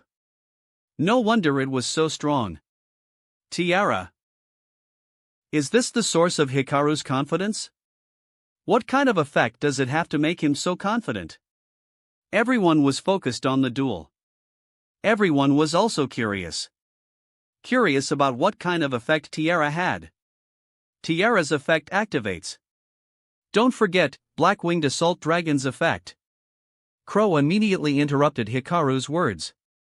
D/D/D Oracle King Dark's effect. As long as it's on the field, any effect damage dealt to me by the opponent becomes LP recovery instead. I see, no wonder he fusion summoned Dark first. Crow knew he couldn't stop it now, so he waited curiously for Hikaru's next move. Hikaru raised his right hand, forming a fist. Crow initially thought it was just a fist, but he would soon understand the meaning of this fist. The divine power of Infernoid Tiara. He imitated Crow's way of addressing it, thinking Tiara would probably be pleased. This card's effect activates when fusion summoned. It activates different effects based on the number of fusion materials. First, Hikaru picked up his extra deck. 3 or more, both players send 3 cards from their extra deck to the graveyard. Hikaru chose 3 cards to send to the graveyard, and Crow, after frowning, also chose 3 cards to send to the graveyard. Second. 5 or more, both players send 3 cards from the top of their deck to the graveyard. Hikaru's duel disk automatically read the data and sent 3 cards to the graveyard, while Crow held up 3 cards, glanced at them, and placed them in the graveyard. Third. There's more? Crow was a little confused. 8 or more, both players return up to 3 of their banished cards to the graveyard. Crow glanced, he only had 1 banished card. Hikaru, on the other hand, carefully selected cards to match the calculated number and placed them in the graveyard. There's also a 4th. A 4th? Crow was completely shocked. There's even more beyond that? That's right, the 4th effect activates when there are 10 or more fusion materials. The player with cards in their hands sends all of them to the graveyard. What? Crow was greatly alarmed. What? Send your entire hand to the graveyard. Good thing Hikaru didn't use this on the first turn, otherwise Crow would only have 1 card in hand to use, wouldn't he? No. If Hikaru had a quick play fusion before and activated it on Crow's turn, Crow would have no cards in hand at all. Countless people realized the power of this final effect. Even Leo Akiba was startled. If Hikaru had successfully summoned Infernoid Tiara with 10 materials on the first turn and sent all of Crow's hand cards to the graveyard, then his schemes and his collection would have been nothing but an illusion, with no way to resist. Of course, for Hikaru, there was also a price to pay. In order to include 9 types of Infernoid and Infernoid Tiara, Hikaru had to remove many important components he had before. But this was unavoidable. In order to duel against Crow, who possessed Earthbound Immortal Wairokocha Raska, he had to include enough cards in his deck to withstand the power of the duel. Hikaru didn't want to use super polymerization in front of so many people, and even less against Crow, so he naturally had to include Infernoid Tiara. Fortunately, Infernoid Tiara had been outmaneuvered by Wairokocha Raska and also wanted to test her strength against him, so she decided to accept this temporary body. Come on, send all your hand cards to the graveyard. Hikaru was the first to put all the cards in his hand into the graveyard. Crow looked at the cards in his hand, hesitated for a moment, and could only put them down as well. At this moment, the feathers on Black-Winged Assault Dragon's body began to glow. Hikaru LP, 1701.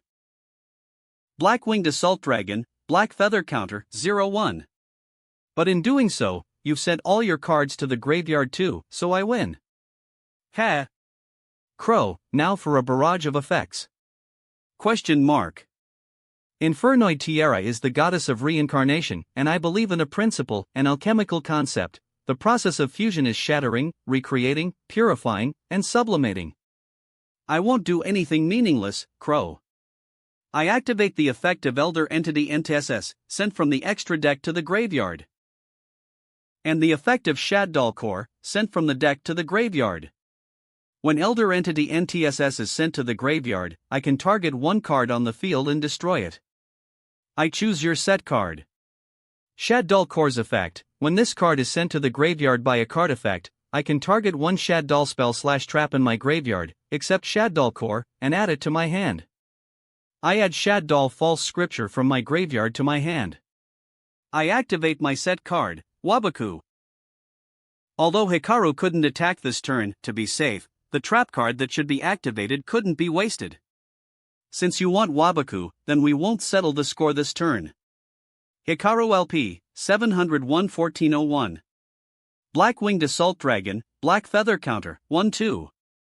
He recovered so much? Crow was dumbfounded. Hikaru smiled and said, because this is precisely the process of recreation, Crow. The effect of Fossil Warrior Skull Knight in the graveyard. Banish it from the graveyard, then target 1 monster on the field, destroy it. I destroy your Black-Winged Assault Dragon.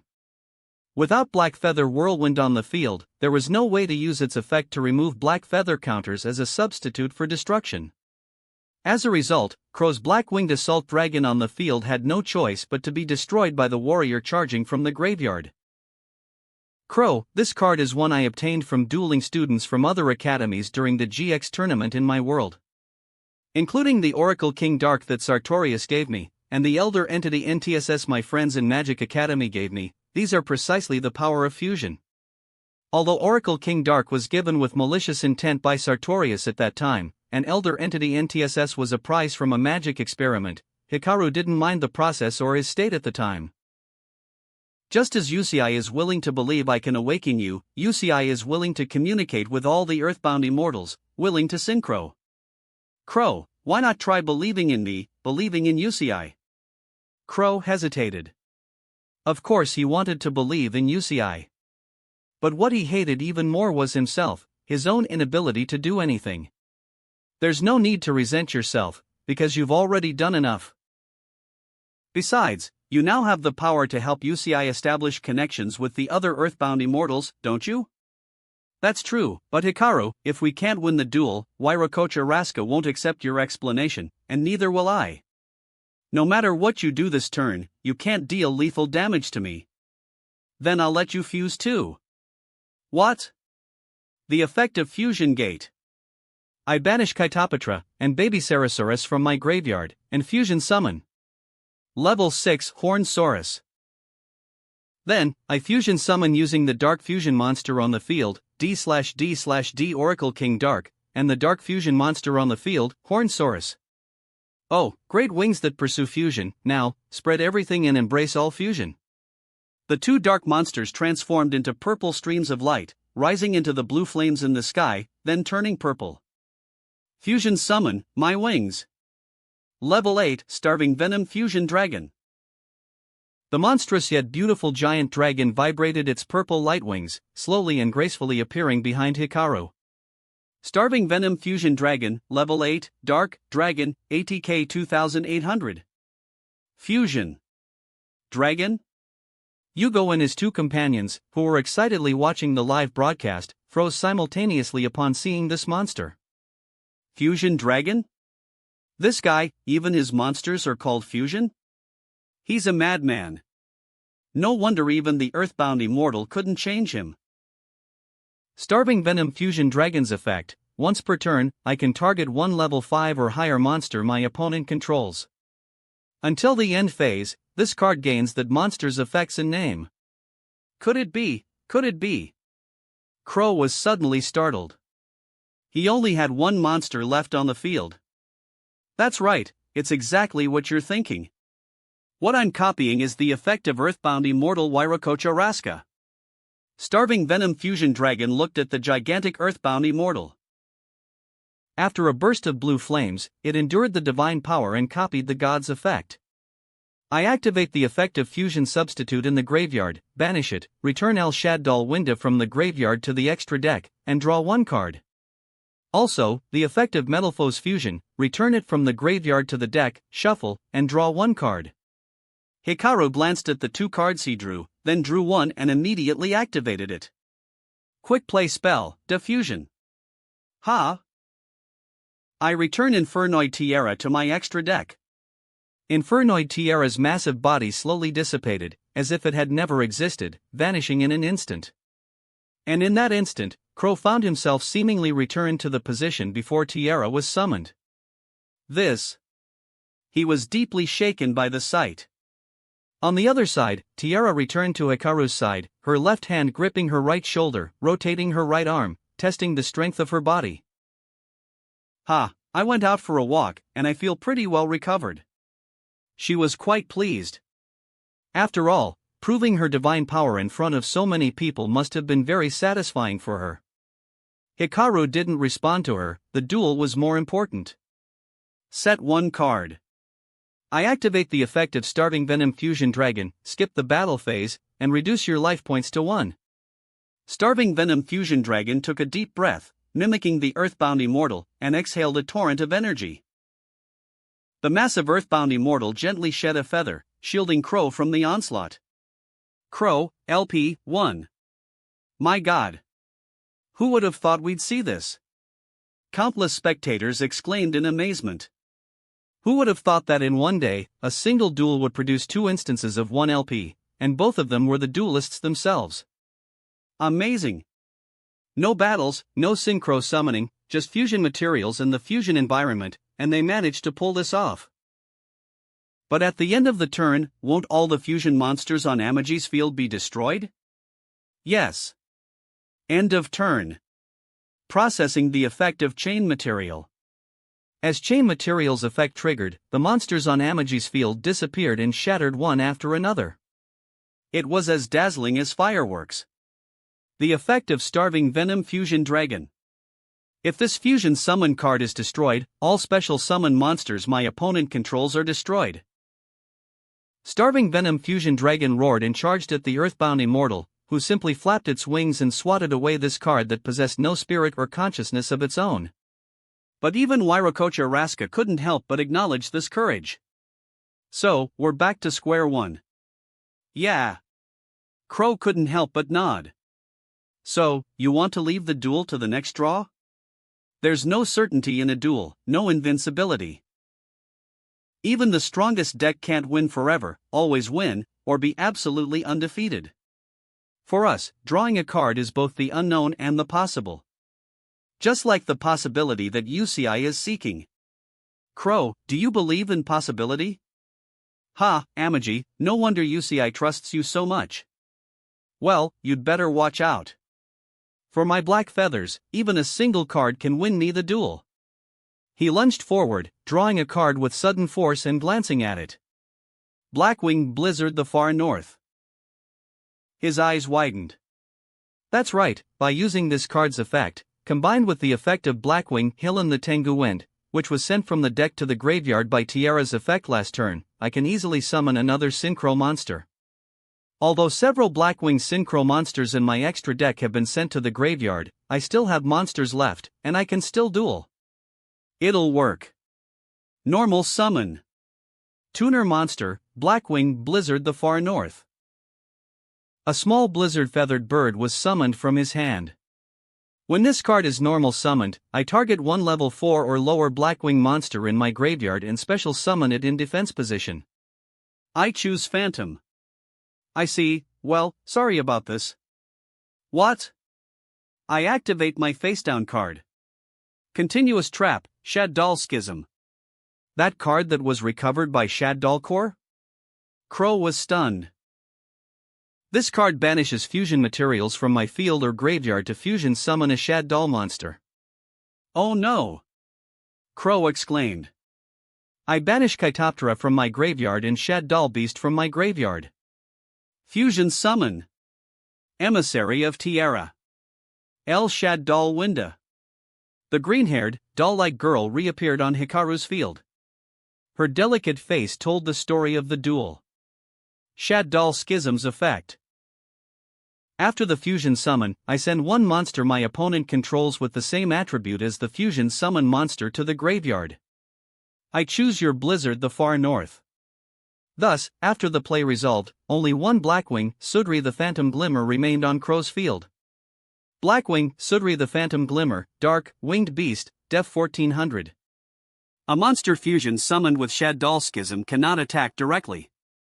That's really good news, hahaha, Crow laughed. Turn end. Although he could drag out the duel and create more geoglyphs, he didn't want to do that now. Because he wanted to see the so-called possibilities more. Don't forget, because of Winda, you can only special summon one monster per turn. I won't forget, draw. Hikaru drew a card, the card engulfed in blue flames, like hellfire. Summoning Tiara seemed to have cleansed his body, making his psychic sensitivity more precise. He looked at the card he'd drawn. Anyway, Crow, I still want to thank you. Question mark. If it weren't for you, Serena might have been kidnapped by the Fusion Dimensions army. In that case, I certainly wouldn't be dueling you so calmly. I'd probably be running around like a cat. Serena, who was watching the duel, shifted uncomfortably in her seat. I can't just stand by and watch someone bully a kid. Even if it were someone else, they would have done the same. Crow wiped his nose slightly with his finger, clearly a little embarrassed. But right now, he was really judging others by his own standards. Anyway, let's end this duel with this card. Spell card Fossil Fusion. This card fusion summons a fossil monster by banishing materials from either player's graveyard. I fuse my rock-type monster, Fusion Spell Monster Dark, from my graveyard with your level 6 Blackwing, summon the Poison Wind from your graveyard. Fusion Summon. Fossil Machine Skull Wagon. Crow slowly reduced his speed. He sighed softly and fanned himself with his hand. Fossil Machine Skull Wagon, Level 6, Earth, Rock, ATK 1700. Although its ATK is only 1700, Crow only has one life point left. Battle. Winda attacks Sudri the Phantom Glimmer. Fossil Machine Skull Wagon, Direct Attack. The skeletal car rose up and charged forward alongside Hikaru Amagi, while Sudri on Crow's field was yanked upward by puppet strings that flew out from nowhere, watching helplessly as the skeleton car drifted around the corner and crashed into Crow. Clang. Crow, LP, 1-0. Winner, Hikaru Amagi. Chapter 506, Pay the Salary First. As the duel ended, the gigantic geoglyph in the sky gradually lost its color. The fiery corridor encircling the city's midsection slowly receded. Crow's body swayed. Although Hikaru ultimately did not use any special power monsters for his attack, Crow's life points had been reduced to 1 during the duel using the Earthbound Geoglyph, and he lost the match outright. As a duelist, he naturally had his stamina and life force drained. As the massive fiery corridor dissipated, his body once again plummeted vertically, like a bird with broken wings. Just as everyone thought tragedy was about to repeat itself, the colossal vulture flapped its wings. The ultimate Earthbound Immortal had not successfully completed the geoglyph nor fully revived, but its body would not dissipate so quickly. Thus, supported by the enormous bird god, Crow and Hikaru were carried back to the track. Phew! The audience, concerned for the two, all breathed a sigh of relief. After Hikaru landed on the track, he stopped his D-wheel and ran to Crow's side. At this point, Crow was motionless. He was still wearing his Dark Signer uniform. The good news was that he seemed to still be breathing, but Hikaru couldn't tell how badly he was injured. "He's not dead," Tiara said from the side. "Or rather, has he been reborn? This human is, in any case, a living being now." Hikaru finally felt relieved. Then, he couldn't help but reflect. As expected of the Earthbound Immortals. The Earthbound Immortals in the original story could be said to be one of the most generous and employee-friendly groups among the many villain factions. Except for Red Nova, that anomaly, all Earthbound Immortals had one principle: first pay the salary, then hire. As long as someone was connected to a signer, held a grudge against a signer, and could help them defeat the Crimson Dragon, they would directly revive that person. As long as the Dark Signer didn't go back on their word during the duel, the Earthbound Immortals would absolutely not interfere with whatever the Dark Signer wanted to do. Moreover, even if the Dark Signer lost, no matter how they lost, this revival would not be revoked. It was essentially a free resurrection, even in the worst-case scenario. Of course, different Earthbound Immortals also showed varying degrees of consideration. For example, in the original story, after Carly Nagisa became a Dark Signer and lost to Jack, her Earthbound Immortal even thoughtfully erased her memories from her time as a Dark Signer. In contrast, Kalen did not receive such treatment after the Dark Signer War ended and had spent his time reflecting on everything he'd done during that period. Of course, for Carly and others, the first situation might actually have been its own form of suffering. All in all, it seemed that Crow not only revived this time but might have also gained some special power. After all, Wairokocha Raska did not abandon Crow to his fate but actively carried them both to the track. This indicated that, at least for the Earthbound Immortal, this duel had actually been very satisfactory. Considering the generosity and habits of the Earthbound Immortals, it was even possible that Shinji, who had previously been swallowed by the duel, had also been revived somewhere in a corner of the Commons district. Just as he was thinking this, Hikaru noticed Trudge driving a two-seater patrol car with a small team from Sector Security, speeding toward them. In the car, Serena was still waving. He heard Crow faintly stirring, seemingly waking up. As expected of the man who, in the original story, could withstand an Earthbound Immortal's attack with a mortal body, he was waking up already.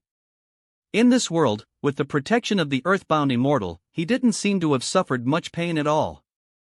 On the other side, Trudge approached Hikaru and immediately told him to leave quickly. Hikaru didn't ask why, he nodded, had Serena get in and sit in the back seat, then said, "As for Crow, I'll leave him to you.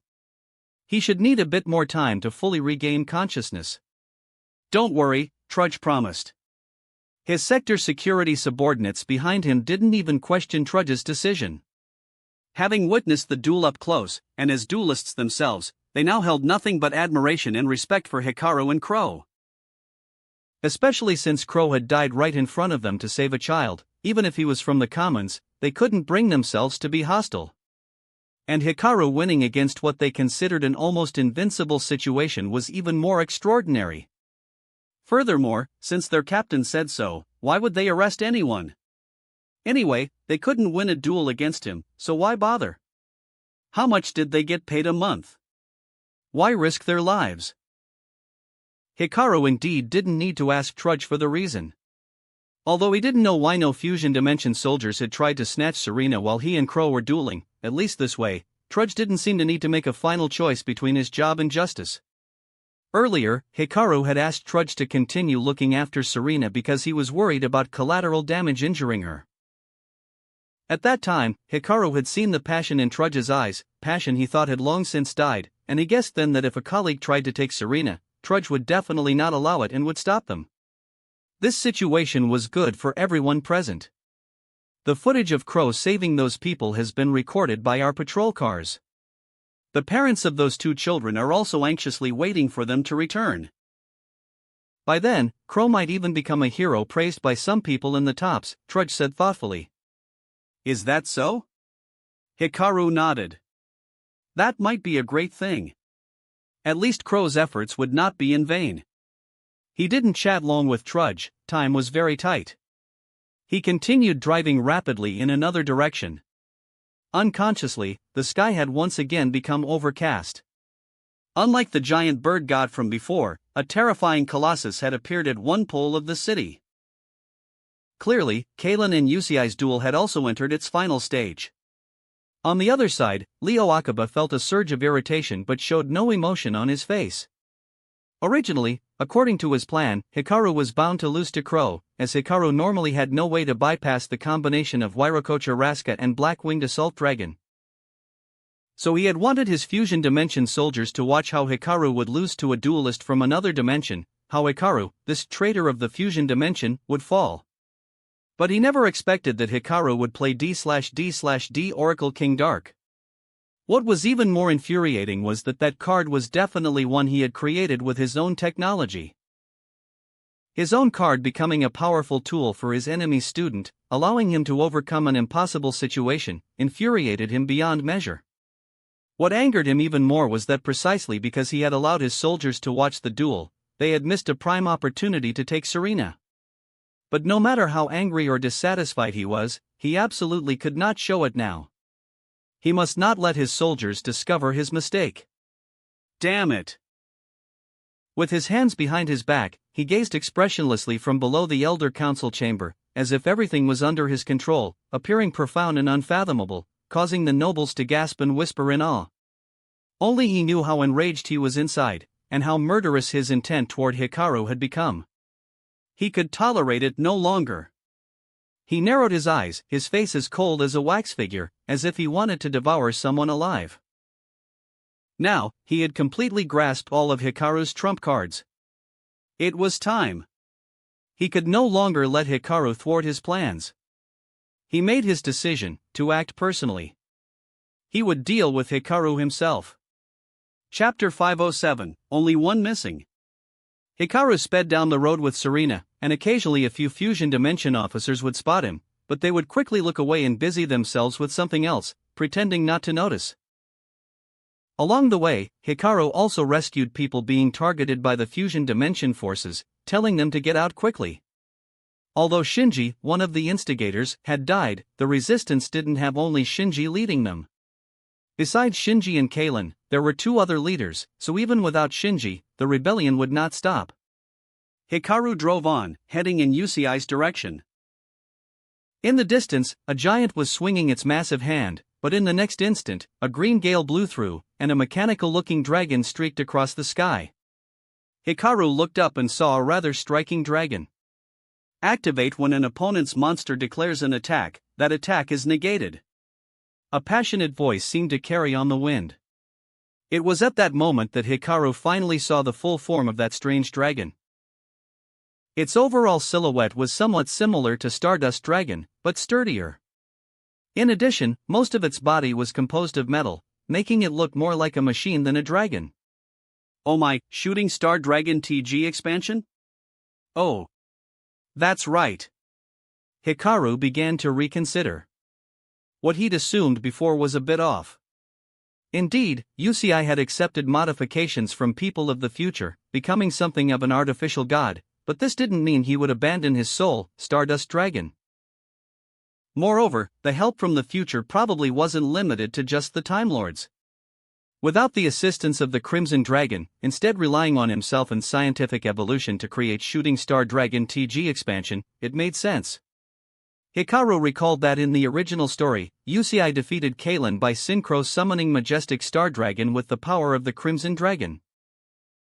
But in this world, UCI had voluntarily relinquished the power of the Dragon Mark, so he likely couldn't use Majestic Star Dragon. But obviously, no matter how power and gods changed, UCI would always be the UCI who wanted to connect everything, save the world, and create the future. He thought for a moment, then decided not to go watch the duel. Instead, he turned and drove in another direction. First, he needed to get Serena somewhere safe. Huh? Master, aren't we going to watch that duel? Serena asked curiously. As comrades, we have to trust our comrades. Although we chose different paths, that's how duelists are. UCI trusted that I could awaken Crow, and I think I shouldn't worry about UCI anymore either, so, you troublemaker, why on earth did you go to the fusion dimension? Explain every detail to me. You can't create dimensional gateways, so how did you get to this dimension? Did someone try to capture you? The only method Hikaru knew of for Serena and Ruri to use dimensional transfer was through the bracelets on the wrists of their counterparts, Zuzu and her alternates. These were special items capable of transporting people between dimensions, but to activate them, at least 2 of the 4 counterparts had to be nearby, dimensional counterparts who looked exactly alike, like Yugo and Yuto. Yugo obviously couldn't be in this world, so had Yuri happened to run into Yuto or Yuya while trying to kidnap Serena? It felt too unlikely to be a coincidence. Well, I used the academies. Serena said, somewhat embarrassed. Hikaru gasped, his hands nearly losing their grip on the handlebars. Do you have any idea why Duel Academy's Red Dorm had to replace its dimensional gateway last time? You're practically destroying school property. Ha ha ha. Hikaru, at least it proves Serena's practical skills are quite impressive, Tiara said, seated atop Shad Doll Dragon and flying alongside them, laughing. Last time the Red Dorm replaced its equipment, it was because of Banner, right? You two are cut from the same cloth, aren't you? How are you going to face Growler when you get back? Hikaru felt his fists clench. Well. Serena squirmed awkwardly. If it had been a short trip, it would have been fine. If she'd gone and come back quickly, and cleaned up the dimensional gateway immediately, there definitely wouldn't have been a problem. But if she didn't return for a long time, that gateway would surely be pulled for inspection, and then Vice-Chancellor Growler would have another headache. And he would definitely worry about her because of it. The silver lining was that because she'd used the Red Dorm's dimensional gateway, only one person could use it per month. I'll explain everything to the professor when we get back, Hikaru said, practically through gritted teeth. None of that matters right now. Tell me, why did you foolishly go off to save people alone? I felt it was my business. I shouldn't trouble the seniors. I discuss all my headaches with Vice-Chancellor Growler. Why don't you know to talk things over with Jaden or Chaz? Hikaru couldn't help but say. As a duelist, forget being rational, at least be a little wise. Serena, at the very least, why didn't you call Jaden at the time? You wouldn't have run into any of these dangers, and I might even have praised you. As for now, you're going to summarize the entire incident for me. From the moment you first saw Rory until now, every step, every detail, and write it up as an analysis report. A written punishment. Serena's face immediately fell. Even getting hit wouldn't have been a big deal, after all, her master couldn't possibly beat her to death, and besides, conventional methods couldn't kill her anyway. But a written punishment? An incident analysis report? That would truly be the death of her. It felt even worse than being forced to duel, worse than facing Tiara herself. Ah, see. Sister Tiara, Serena said, unprecedentedly turning her not-so-bright little head at this critical moment, changing the subject to address Tiara. So your true form is that enormous? That's really super cool. Amazing, right? Cool, right? A god, right? Tiara's eyes lit up at Serena's words, and she immediately played along with the subject change. But even so, that was actually only a semi-complete state, you know. Appearing in person in such a grand duel, even though she hadn't landed the finishing blow, she had laid the foundation for victory, and she'd gone head-to-head with the god who had previously prevented her from saving people. It felt very good. Especially since her figure should now be imprinted in the hearts of countless people across this dimension. That made her even happier. Although it was just a fleeting feeling of satisfaction and wouldn't change anything, she was usually so bored that even a slight mood boost was welcome. It's not even in its complete state yet? Serena couldn't help but exclaim, then asked curiously, then why do you usually look like this? Tiara chuckled. To me, appearance is the least important thing. If you want to see other forms, I can change at any time. As she spoke, she snapped her fingers. The puppet body suddenly transformed, becoming flesh and blood, looking like a living, grown-up Winda. Before Serena could express her surprise, Tiara gently snapped her fingers again, and in the blink of an eye, Serena saw Tiara transform into herself. She couldn't help but gasp. Immediately after, Tiara shifted through various female monsters, including the Lunalite monsters Serena was familiar with, and Dark Magician Girl, whom she also knew. Finally, Tiara transformed back into Winda. But my favorite is still this form. After all, I personally modified and selected it, it's perfect in every way. She turned gently and glanced at Hikaru again. Besides, appearance has no meaning. To me, essence is what matters. Hikaru nodded. For duelists who pursue card strength, artwork is always the last consideration. Moreover, having spent so much time with Tiara, their relationship had evolved from stiff to relaxed to their current collaboration, and none of that was because of Tiara's costume. Screech! Hikaru shook off all his pursuers and finally stopped in the Commons district. He let out a sigh of relief, waiting for Yusei to return, and casually pulled out his deck to look through his cards, and that was when he found a few extras. Oh, those are cards that the local god slipped into your deck on the track when he carried you and that human, Tiara said, noticing the 3 cards. Earthbound Prisoner Stonesweeper, Earthbound Prisoner Linewalker, and finally, what appeared to be a synchro monster belonging to Wairokocha Raska, similar to the Earthbound Servant Geokraken that had previously belonged to Chatsu Chalua, Earthbound Servant Geogriffin. Which meant... Hikaru calculated quickly. He was only one Earthbound Immortal Wairokocha Raska away from collecting the entire set of Earthbound Prisoner cards? This seemed to be the archetype he was closest to completing first.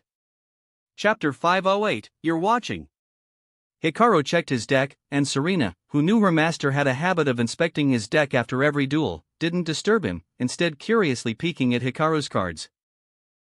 Serena was probably the person, besides Hikaru himself, who knew the most about the composition of his deck. While others were unaware that super polymerization even existed, Serena had seen Hikaru use it twice. Hikaru went through his deck. Besides the cards gifted by the Earthbound Immortal, he also noticed a few unfinished cards, likely constructed with the dual energy obtained from his duel with Crow. Of course, more significant than those was the power absorbed by Tiara. Although not a native god of this world, as a dark signer, Hikaru's duel, like Crow's defeat of Shinji before, would theoretically enhance the power of his patron god. However, Hikaru hadn't even awakened or found earthbound immortal Wairokocha Raska yet, so all that power had been fully absorbed by Tiara. Of course, considering the disparity between the two, even if he did find it, this power would still belong to Tiara.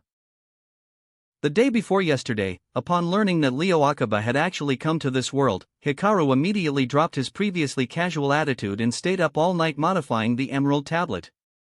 Then, in the early morning, he successfully returned to the Great Universe Workshop and rushed to prepare everything he could. Originally, he had been considering researching Psychic End Punisher for a while longer to look for traces of darkness in this world, but as soon as he thought of Leo Akaba being here, he felt he couldn't waste such a rare opportunity. So he directly used all available materials and metal to create brand new body components for Tiara. Infernoid Deviety was urgently refined under these circumstances. And indeed, it really pays to be prepared in advance at critical moments.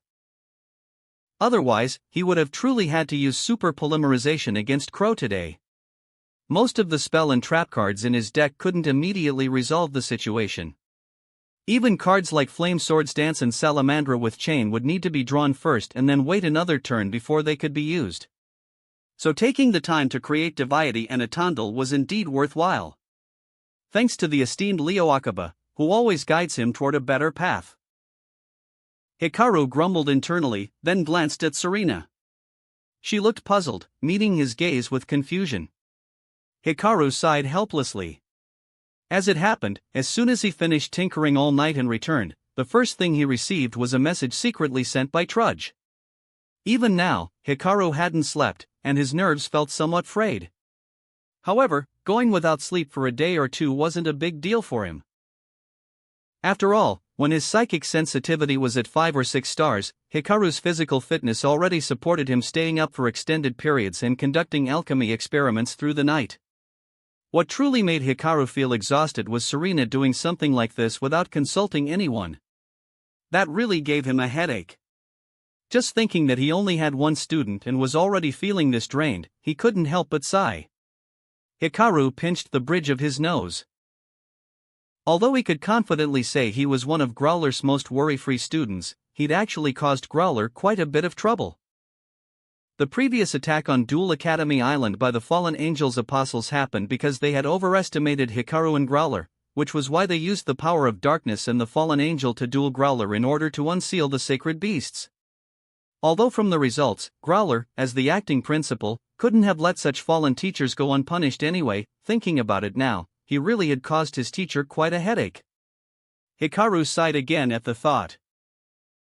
After this is over, I should cooperate with the Vice-Chancellor on some academy promotions.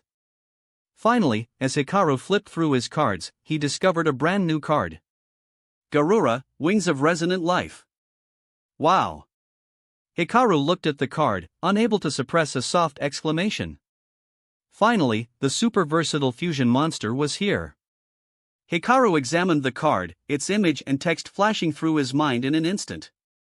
But completion rate looked very low. Hikaru didn't mind. During the duel with Crow, Hikaru had wondered whether he'd obtain a winged beast-type fusion monster. Based on his expectations, it was more likely to unlock a dark attribute winged beast fusion monster like Gladiator Beast Neurokius. But he hadn't expected to skip Neurokius entirely and unlock this card instead. As a fusion monster, this creature was a two-headed winged beast sharing a single body, and its fusion condition was refreshingly simple. Two monsters with the same type and attribute but different names. Although its stats were very low, as a fusion monster, such a simple condition made it perfectly suited for super polymerization. Moreover, like Elder Entity NTSS before it, this was a card that could draw one card simply by being sent to the graveyard, meaning it could also serve as ammunition for Tiara, sent from the extra deck to the graveyard. However, looking at this completion rate, Hikaru estimated it probably couldn't be finished in this dimension. After all, there was still a whole queue of cards lined up ahead. The simplest and most direct card Hikaru wanted to create was the final component of Tiara's fusion form, Infernoid Onunku. As a fusion monster, Tiara didn't possess the powerful, invincible abilities of her complete form, but she still had extremely terrifying effects.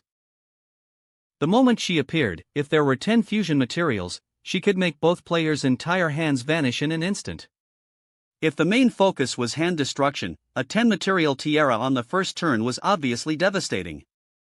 Especially in this world, because there existed an equipped spell version of Future Fusion, or even a continuous spell version, either of which could fusion summon Infernoid Tiara in the shortest possible time, instantly shredding both players' hands.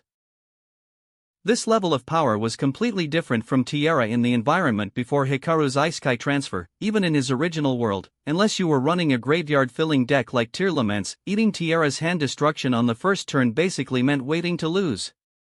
Despite possessing such terrifying power, during his earlier duel, Hikaru could only use Future Fusion to summon Winda. He couldn't summon Tiara directly.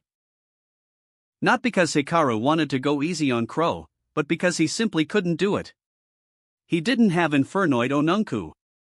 Because monsters like the Hexsealed Fusion in his deck couldn't serve as substitute materials in the deck, they defaulted to being treated as cards with no effects, only a card name. Only monsters in the hand, on the field, or in the graveyard could be treated as substitute materials. Therefore, Hikaru currently had no way to use Future Fusion to directly summon a 10 material tiara. That was precisely why he needed to use Future Fusion on the first turn to send the Hexsealed Fusion monster to the graveyard. If he could create Onunku, that trouble would be completely eliminated. He could use Future Fusion on the very first turn to execute Hikaru's strongest hand destruction tactic. Going first with 6 cards in hand, leaving the opponent with 0, who could possibly beat that? Unfortunately, monsters on the level of Onunku and Deviety required at least a demon of equivalent caliber as the base material. And even as a base, it needed to be at minimum a creature infused with the lingering power of a darkness-level entity like Psychic End Punisher. Ordinary monsters simply couldn't serve as materials for this final component. That kind of fortune didn't come easily. He could alternatively convert the Earthbound Immortal directly into Onunku, but that would actually mean losing spirit energy in the exchange. Besides, Shatsu Chalua hadn't done anything wrong. Suddenly erasing someone's vessel like that was something Hikaru couldn't bring himself to do. Before long, Yusei arrived at the meeting point with a somber expression. Hikaru noticed his demeanor and asked what happened, and Yusei responded with a sigh. Kalen had lost, that much was obvious, since Yusei had driven back alive. But more importantly, after losing the duel, Kalen hadn't resented Yusei the way he had before.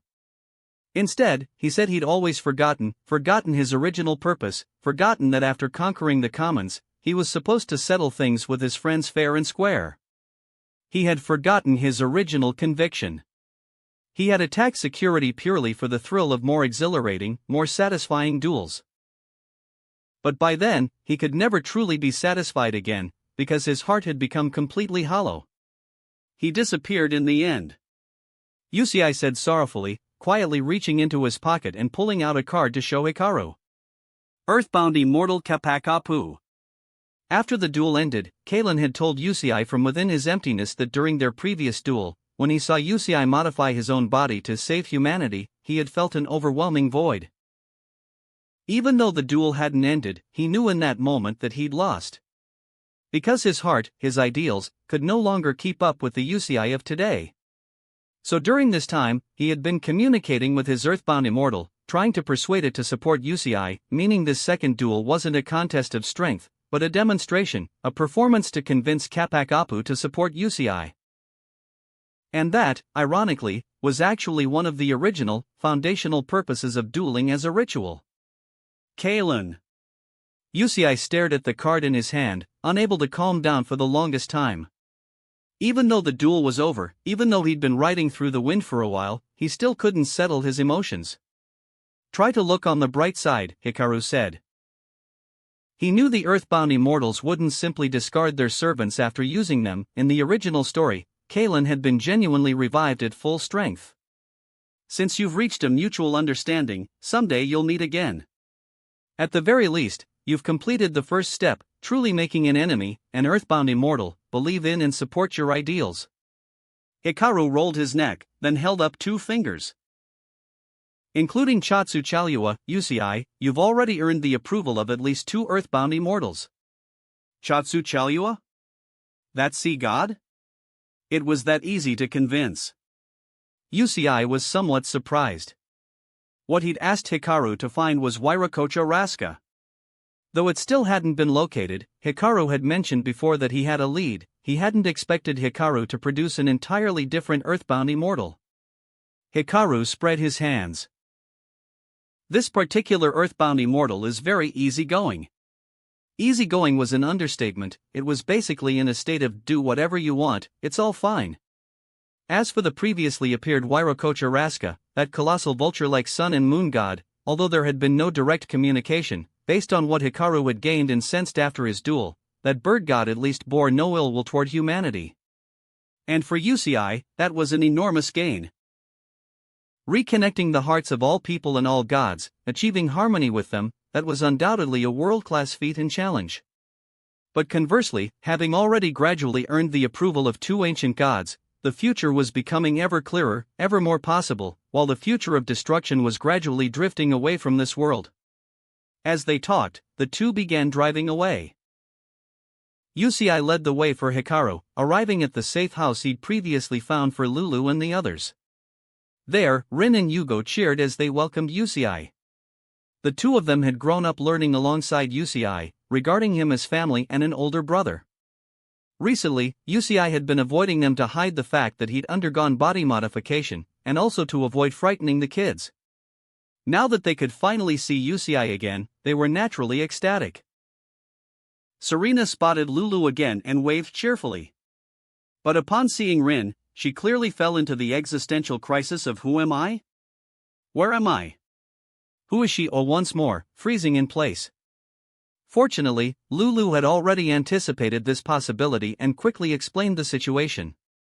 And so, standing before everyone were three girls who, aside from their clothing, looked completely identical. That said, telling them apart wasn't actually difficult. Though the three shared the same face and height, their builds were different. Lulu was noticeably more delicate than the other two. Rin was slightly sturdier than Lulu, but not by much. Serena was in a league of her own, having undergone continuous dual soldier training. Her physical capabilities had been developed to the highest degree. Add to that the fact that she was the only one who had received psychic sensitivity education, and the difference in strength was stark. On the flip side, Serena was also the one most likely to act without thinking. Rin would think things through too, but years of being around Yugo had left her instinctively inclined to use her fists. As for Lulu, she was the type who also thought about getting physical, inheriting their shared tendency, but because her thinking was more structured and her logical ability superior, she understood clearly that she wasn't physically strong. So her first instinct was usually to settle things with a duel. So you were knocked unconscious by someone using raw power just as you were about to duel? UCI frowned. And they were specifically targeting girls who look like Rin? Lulu nodded. Yugo shouted in fussed with worry over Rin, who elbowed him with her usual exasperation. Idiot, we have UCI, so what's there to worry about? Oh right. UCI was just that reliable. The moment Rin mentioned him, Yugo calmed down instantly. UCI shook his head with a helpless smile. Even UCI couldn't protect Rin every single moment, and besides, the dangers around him were only going to intensify. It's fine. Serena flexed her right arm confidently, fist clenched. When it comes down to it, the reason you got caught off guard was because you don't have spirit power. As long as you learn the techniques from our dimension, things like that can be avoided. She was brimming with confidence. The other two girls exchanged a glance. They weren't quite as confident, but the prospect of seeing the legendary dual spirits did pique their interest. And then, just as the three girls, identical enough to pass as triplets, close as sisters, and in truth actually sisters, were chattering excitedly among themselves, Hikaru suddenly turned his attention to the surveillance feed. On the monitors, every display screen and billboard across countless buildings in the city had suddenly changed, showing the upper body of a single figure. His expression was stern, his head bald, with mechanical implants and a prosthetic eye fitted to the left side of his face. He gazed forward with cold composure. Leo Akaba. It seemed he had hijacked every screen across the entire city. Hikaru looked toward UCI and spoke. UCI. UCI nodded. His laboratory ran on future technology, so everything operated independently from the network. Any attempt to tamper with it simply wouldn't match. But conversely, if he wanted to tune in and receive the broadcast, that was simple enough. I am Leo Akaba. Hikaru. You're watching, aren't you? Oh ho! That opening, could it be? Hikaru couldn't stop the corners of his mouth from curling into a wild grin. Chapter 509, Decisive Battle. In a hospital in the Tops, Trudge finally managed to usher away the two children's parents who had come to express their gratitude, and couldn't help wiping the sweat from his brow. The two kids had insisted on seeing their big brother and hero, but this was a hospital after all, patients needed rest. It had taken considerable effort to calm the children down and convince them to come back in a few days. Today he'd been running around non-stop, doing countless things the old him would never have dared to imagine, leaking information, rescuing people, protecting a wanted criminal, and even escorting Crow to the hospital for treatment. As a security officer, he was supposed to stop all commons from entering the Tops. Yet today, he had voluntarily protected one to bring him here. Maybe the duels over these past few days really had changed him. Or maybe he'd simply remembered what his true purpose had been all along. He scratched the back of his head, wondering half seriously if he was sick and should get himself checked while he was here. Then he strolled into the hospital room. Because Crow was from the commons, even though he'd received treatment in the Tops and even been thanked by Tops nobility, other commons were still barred from the corridors.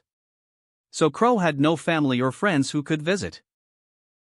Which meant this thankless job naturally fell to Trudge. When he entered the room, Crow was already awake, gazing up at the sky. Though conscious, his mind still seemed muddled. Honestly, Trudge was astonished. He had watched Crow plummet from the sky and slam into the ground like a ragdoll. Yet that earthbound immortal had directly revived Crow, and at full health, no less. The hospital doctors had been astounded after their examination, because Crow's body showed virtually no injuries or ailments. Forget about impact trauma, he was healthier than the vast majority of Tops duelists. It was common knowledge that commons, due to years of inadequate nutrition, were generally in worse physical condition than Tops residents. Though the Tops propagandized this as their genes being superior, the doctors here knew perfectly well what the real reason was. So the doctors were amazed, and quite curious about Crow's physical data. Even chronic conditions and hidden health risks were eliminated? Trudge murmured under his breath. As a repeat offender who'd been imprisoned multiple times, Crow was someone Trudge knew well. He knew for a fact that Crow was nowhere near as healthy as he appeared on the surface, yet now Crow was in better shape than Trudge himself. Ridiculous. Was this the power of an earthbound immortal? What about those two kids? Crow asked. Their parents already took them home. Crow lay in bed, staring blankly at the ceiling. Trudge yawned. After running around all day, he was pretty tired too. He was just about to sit down and doze for a bit when he noticed the room's screen suddenly flicker on. He muttered about the nurses not turning it off beforehand so patients could rest in peace, then saw a bald figure appear on the display.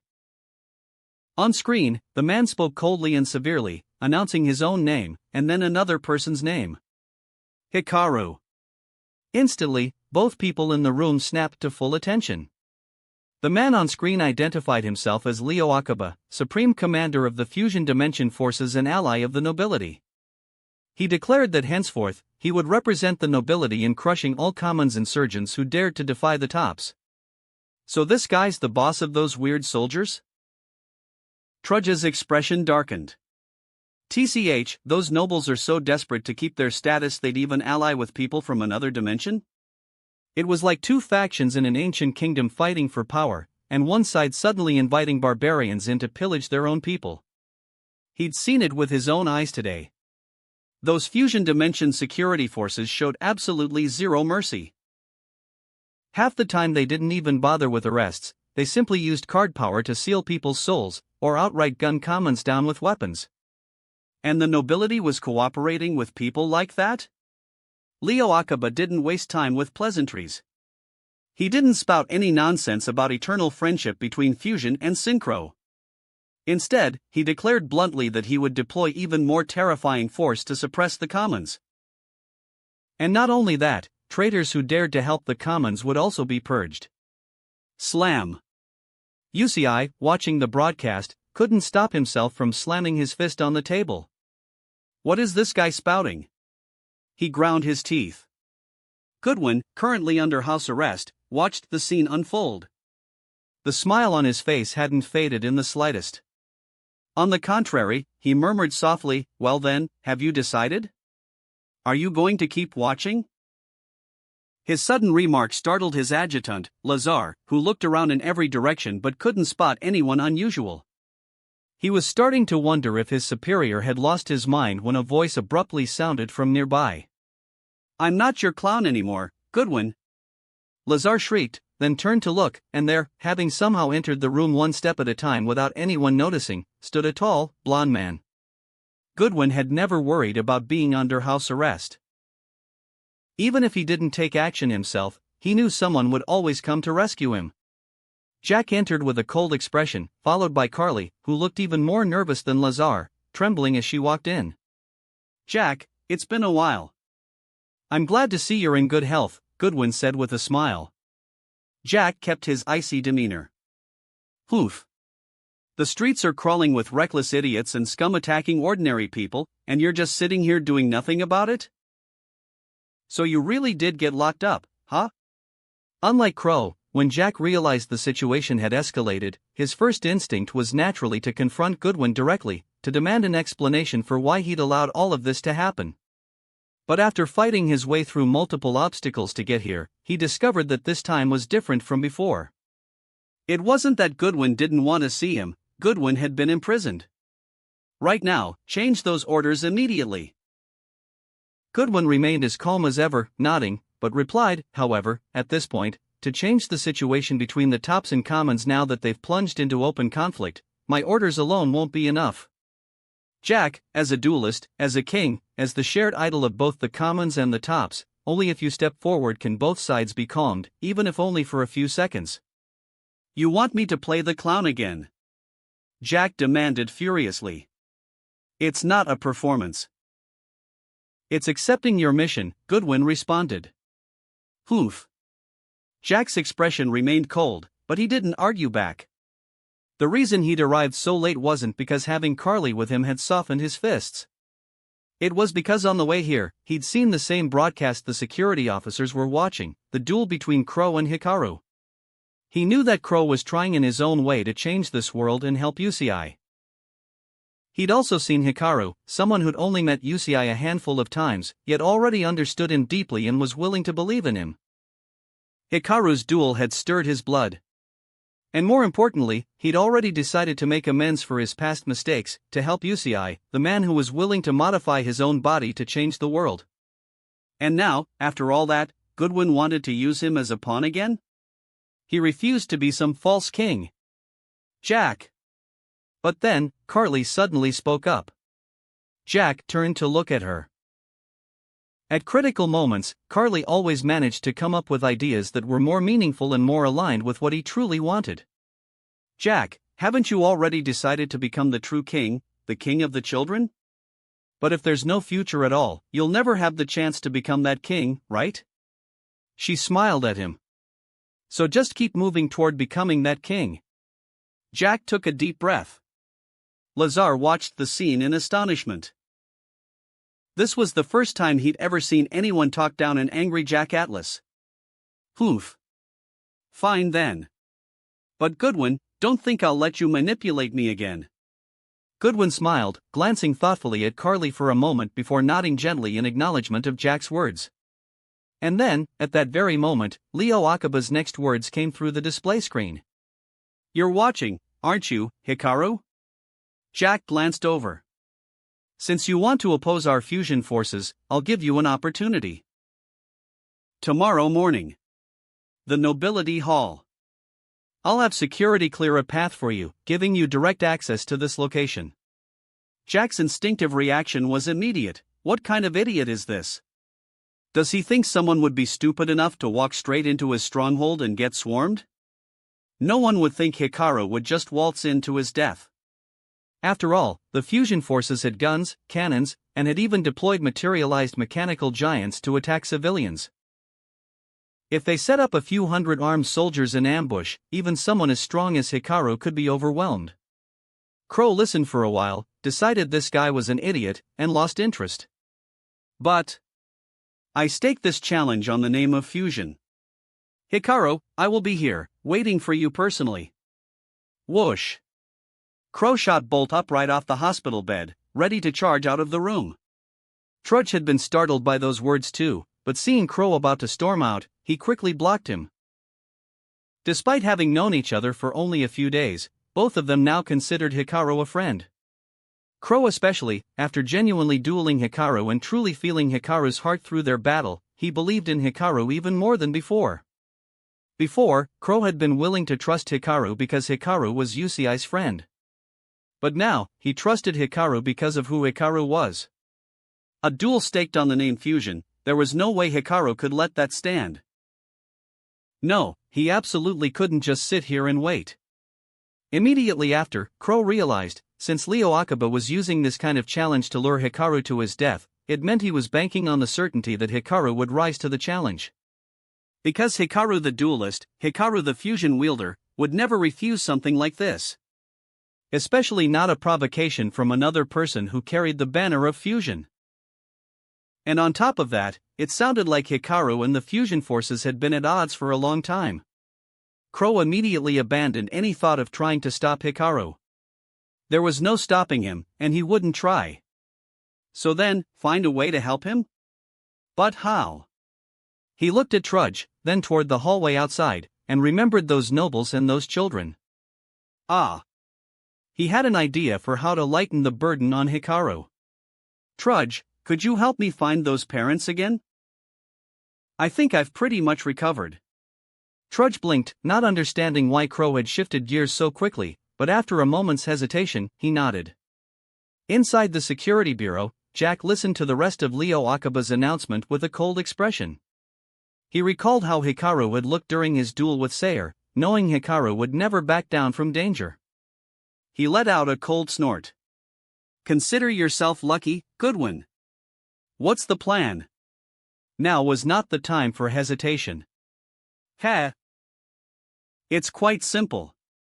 Goodwin smiled and began to speak, laying out his plan for Jack. Before anyone realized it, the conversation had once again fallen under Goodwin's control. And Goodwin had long since prepared for every angle, top to bottom. All that remained was for each faction to play their part, and everything would fall into place. Back at Yusiai's base, Yusiai watched as Hikaru clenched and unclenched his fists excitedly, showing not the slightest trace of fear. Quite the opposite. He was practically electric with enthusiasm, even more thrilled than Yusiai himself had been when he first found Stardust Dragon. All that earlier fatigue, sighing, headache, and exasperation with Serena had been swept away in an instant. He was visibly more energized by several orders of magnitude. From the look of things, Hikaru's desire to duel Leo Akiba wasn't something that had developed overnight. Hikaru, be careful. He won't make it easy for you to just duel him. I already know that. I know way more about it than you do. Hikaru laughed at Yusiai's warning and gave a thumbs up. Other people might not know, but how many times had Hikaru dueled soldiers and assassins of various ranks within the fusion forces? Did they think he wasn't aware? So that's how it is. Yusiai immediately understood. As someone from the fusion dimension, Hikaru must have tangled with the fusion forces plenty of times. If that was the case, then there was less to worry about. Rather than fretting, it would be better to help take some of the pressure off Hikaru tomorrow. Besides, he couldn't allow those fusion forces to run rampant in their world. Master. On the other side, Serena hesitated uncharacteristically, calling out to Hikaru in a low voice. Hikaru looked at her, then at Rin and Lulu. He thought for a moment, then walked over to Serena and said, "Serena, life is full of all kinds of difficulties and trials. On this road called life, sometimes the choices you make matter more than the effort you put in. In this world, nothing reveals truth in the human heart better than a duel. Tomorrow, stay here and watch my duel with Leo Akiba. The other two girls exchanged glances, reading the confusion and worry in each other's eyes. Why would Serena be worried about the man who had tried to kidnap them? Just because he called himself their father? The next day, after waking up and doing some light exercise to make sure he was in peak condition, Hikaru unhesitatingly removed the card hanging from his chest and placed it into the deck he'd carefully prepared and modified the night before. He had nothing to say to Leo Akaba. He would not hold back in the slightest. After saying a quick goodbye to Serena and the others, he immediately got in his car and headed for the destination. Along the way, some commons spotted Hikaru. They already knew about yesterday's battle between Crow and Hikaru through the ever-present screens, and they knew what Hikaru was setting out to do. These people, who had banded together to resist the Tops, responded as if answering a rallying cry. The moment Hikaru's car passed, the resistance launched a new wave of rebellion. On the straightaway leading to Sector 9, countless security officers in purple uniforms fixed their eyes on Hikaru. They had summoned materialized monsters and were watching him with tense caution. Hikaru could even spot some familiar faces among them, seniors he'd met during his time in the Fusion Division who had since graduated. He waved at them, which only made them more nervous. Just as they were about to deploy their machines to attack Hikaru, a streak of green starlight flashed across the sky. Every controlled, materialized machine suddenly lost power, collapsing lifelessly where they stood. Hikaru glanced behind him. At some point, UCI had arrived, and alongside him were even more people rising up against the Tops. Their loved ones, their friends, had been killed by the fusion forces. Now, rallying behind UCI's identity as the new king and the true symbol of the Commons, they had launched their resistance once again. UCI gave Hikaru a nod. Hikaru acknowledged it and pressed forward. Passing through the connecting corridor and entering Sector 9, Hikaru didn't slow down. He kept driving straight ahead. Directly above Sector 9 was Sector 6, the true gateway into the Tops' harmonized zone. Here, the Tops' business and leisure districts actually appeared, and real nobility could be found. This area was guarded by the Synchro Dimension security forces under the Council of Nobles' command, and they were currently standing at the ready. At that moment, voices of protest erupted. Several security officers turned around to see a large crowd of nobles opposing their indiscriminate attacks on the Commons. Among them, Crow wiped his nose with a finger and alongside Trudge in the crowd, pumped his fist toward Hikaru. He had considered using yesterday's rescue of the children to rally people from both the Tops and Commons to stop viewing each other as enemies, but he hadn't expected it to go this smoothly. It was almost as if someone had deliberately coordinated with them, as if they'd been planning to do this all along. But he didn't mind. If it helped Hikaru, Crow didn't care even if he was being used. Hikaru couldn't help but grin. He raised his fist, bumping it through the air with Crow, then pressed on without hesitation. Past Sector 6, the road ahead became the true corridor leading directly to the garden in Sector 1. However, Sector 1 couldn't be reached directly. The transit beacons in Sectors 2 and 3 had to be activated first. And besides, Leo Akaba wasn't in Sector 1 anyway. So Hikaru adjusted his course and headed toward the Council of Nobles. Along the way, elite fusion soldiers appeared in force, along with spirits and robots under fusion control, blocking Hikaru's path, trying to prevent him from reaching their sun. But just then, boom! In the distance, a shell landed squarely in the fusion army's formation. An ancient gear chaos giant toppled on impact. Immediately after, a blazing crimson dragon streaked across the sky, knocking fusion soldiers to the ground. Ha! Jack smirked coldly. At that moment, he was leading the Goodwin faction security officers, who had been completely directionless without Goodwin's orders, in a counterattack against the fusion soldiers and council forces. He sneered, "Wipe out every last one of these bastards who dare insult our dimension." With that, Jack glanced toward Hikaru, lifting his chin slightly to signal him forward. He could hold things here. "Thanks, Jack." Hikaru couldn't help but grin. Master looks so cool. Watching the footage from various feeds, seeing Hikaru advance without a single obstacle thanks to the support of countless people, Serena couldn't help but marvel. Jack's awesome too. That was Yugo. UCI is even more amazing though. That was Rin. Lulu, as something of an outsider to all this, felt a bit awkward, but even she had to admit that the feeling of someone pushing through adversity to challenge a powerful enemy with the support of their friends was truly something special. Meanwhile, Hikaru finally parked in front of the Council of Nobles. Just as he was about to step out, a voice suddenly came through from inside the car. "This is bad, Hikaru. Serena's gone missing. That idiot Jaden. I told him to keep a close eye on her. One look at that girl and you could tell she was up to something." Chaz's voice cut in. Hikaru couldn't help but grumble when he heard this. Good thing I already know where Serena went. If you just dropped that on me out of nowhere, I'd have panicked to death. Can't think straight with that kind of thing filling your head. Wait, Hikaru, you know where Serena went? This time it was Jaden's voice. Stop crowding me, you moron. Back off, he can hear you from farther away. Chaz snapped furiously. After a moment, Hikaru exchanged information with the two of them.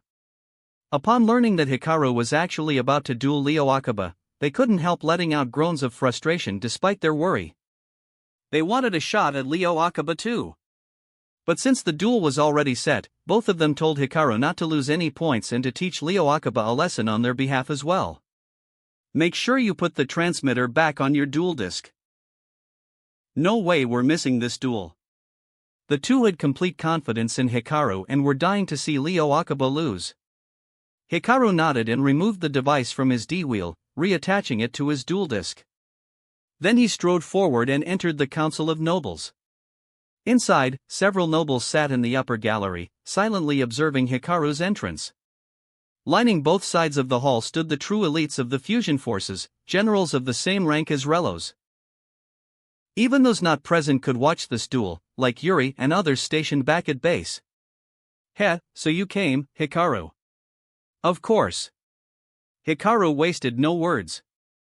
He flicked his left arm and purple electrical current surged to life as his dual disc activated and rotated, covering his left side. Leo Akaba rose to his feet. Behind him, a massive machine roared with ferocious intensity. Hikaru, I have warned you repeatedly to stop opposing us with your self-righteous arrogance. But since you refuse to learn, don't blame me for what comes next. Don't dress it up so nobly.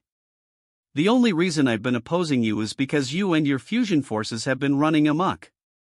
Leo Akaba narrowed his eyes and fixed them on Hikaru. Humph, very well. You have always respected dueling. Respected fusion.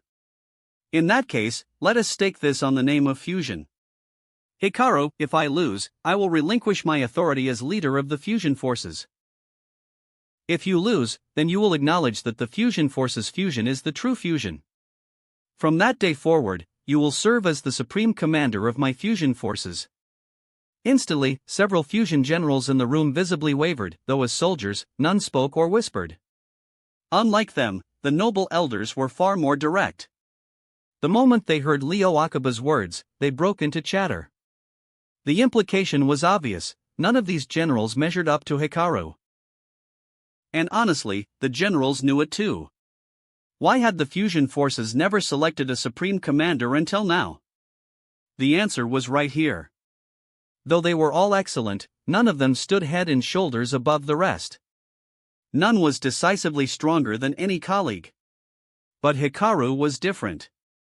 He was the first person to ever force the professor himself to step onto the field. The real question is whether you'll actually follow the rules of the duel. Hikaru couldn't help but laugh after hearing the terms. Leo Akaba didn't respond to that. He simply activated his dual disk. The next second, the massive machine behind him erupted with brilliant rainbow light.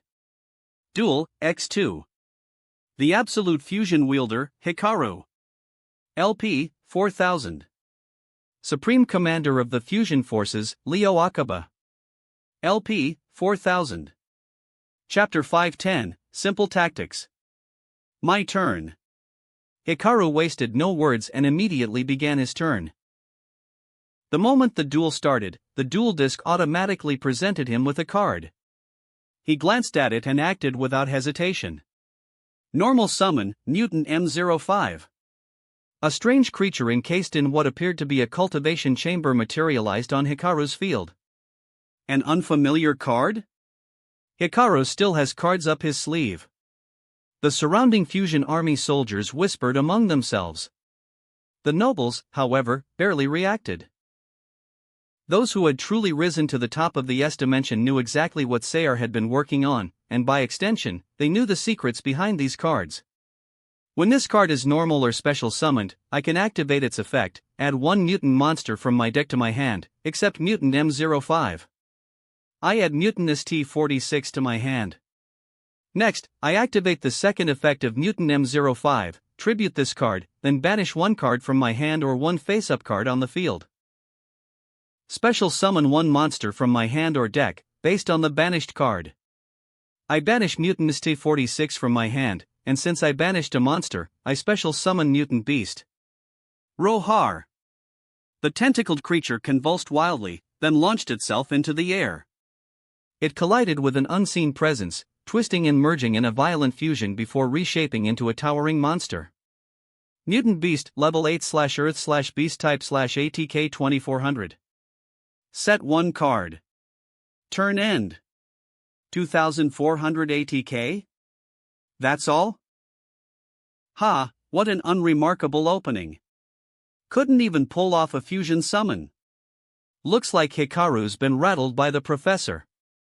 Several elite soldiers watching from the sideline sneered. Leo Akiba adjusted his cloak.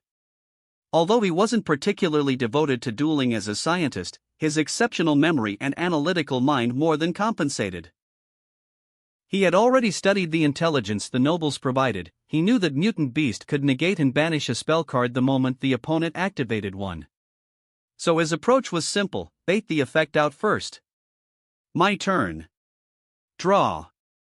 Leo Akiba's expression was stone cold. Activate spell card, Dark Hole. Destroy all monsters on the field.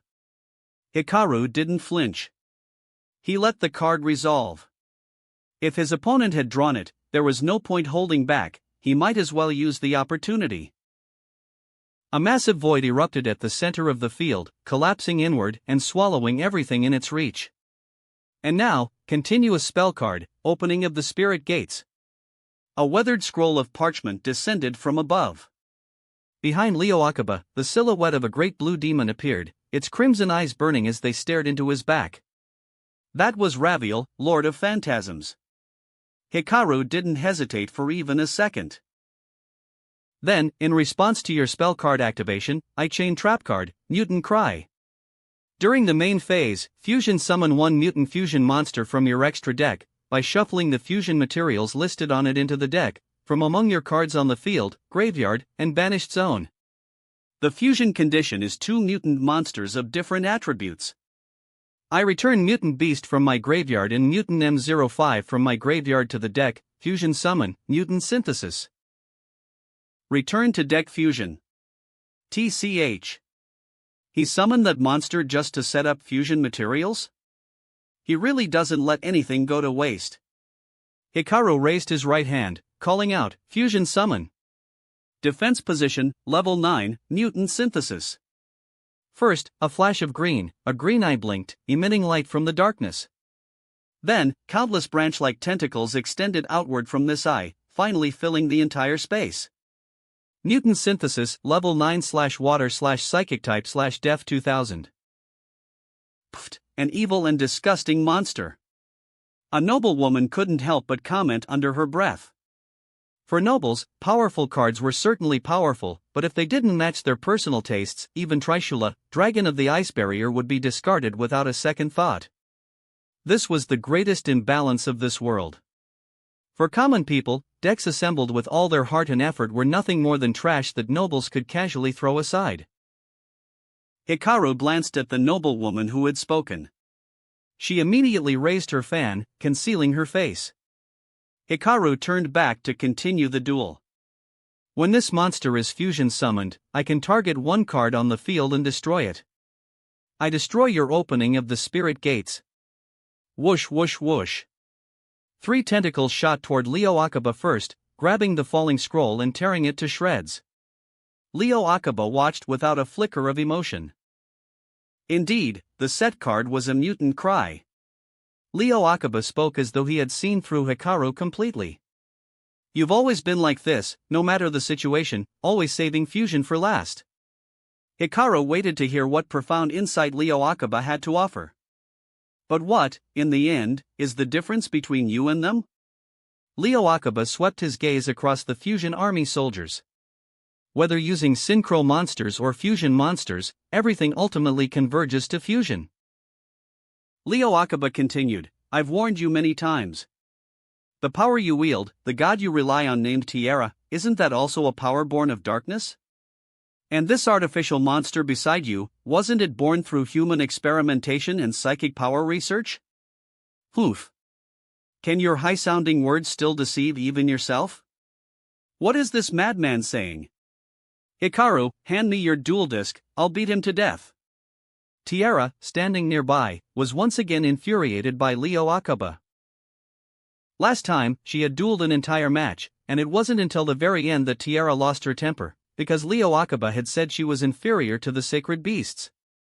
But this time, Leo Akaba had taken barely 10 seconds to drive Tierra to the brink of madness, to the point where she wanted Hikaru to stop the duel immediately so she could resort to her true specialty, an all-out brawl. Ha! Hikaru laughed. Trying to bury your crimes with that kind of nonsense? I'm like you? No. My duels, my experiments, my research, all of it has always been conducted collaboratively with my companions, never by forcing anyone to cooperate or serve as an unwilling test subject. Leo Akaba, stop with this nonsense. You captured dual spirits for experiments. You turned Crystal and the others into something neither human nor spirit. You drove the Undal to madness. You invaded the entire Frightfur world. You even captured your own daughter and used her as an experimental subject. Your crimes are too numerous to count, and with all that, you still dare to shamelessly claim I'm no different from you? Enough of your lies. Someone like you, who wanted to use modification technology on your own daughter, and even brainwash her, will never change my mind, nor make me doubt myself. Don't foolishly dream of shaking my dual state with words. Oof. In the laboratory, Ruri and Rin both looked at Serena, their eyes asking a wordless question. You were. Serena nodded. Looking back now, if that experimental base hadn't been destroyed in time, perhaps the parasite fusioner experiment would still be ongoing, and perhaps she and Ruri would have already been fully brainwashed by now. Brainwashing? Leo Akaba heard the word and shook his head slightly. How could that be? After all, they are my daughters. Hikaru raised an eyebrow. Serena, watching the live feed, sat up straight. It's simply that, as a father's wish, shouldn't daughters lend their help? Serena stared blankly at the screen. Truly disgusting. Hikaru replied, his voice calm. No matter what, you no longer have any means to stop me, and my turn continues. Normal summon Chaos Summoning Beast. A small skeletal demon roared onto the field. Hikaru narrowed his eyes at the sight. The effect of Chaos Summoning Beast, by tributing it, I can special summon one of the sacred beasts from my hand, ignoring its summoning conditions.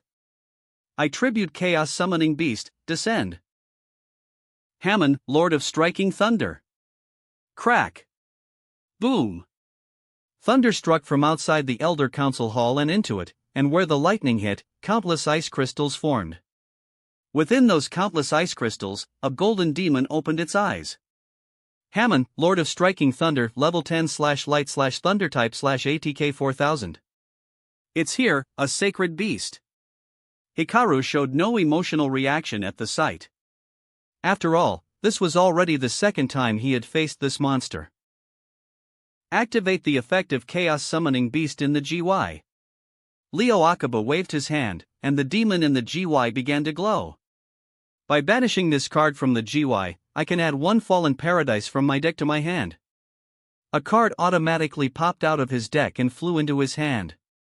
Leo Akaba looked at the drawn card and casually placed it in the field zone. If it weren't for Growler's obstruction, I would have obtained this card long ago and replicated more using scientific methods. If it had been earlier, perhaps my deck would be completely finished by now.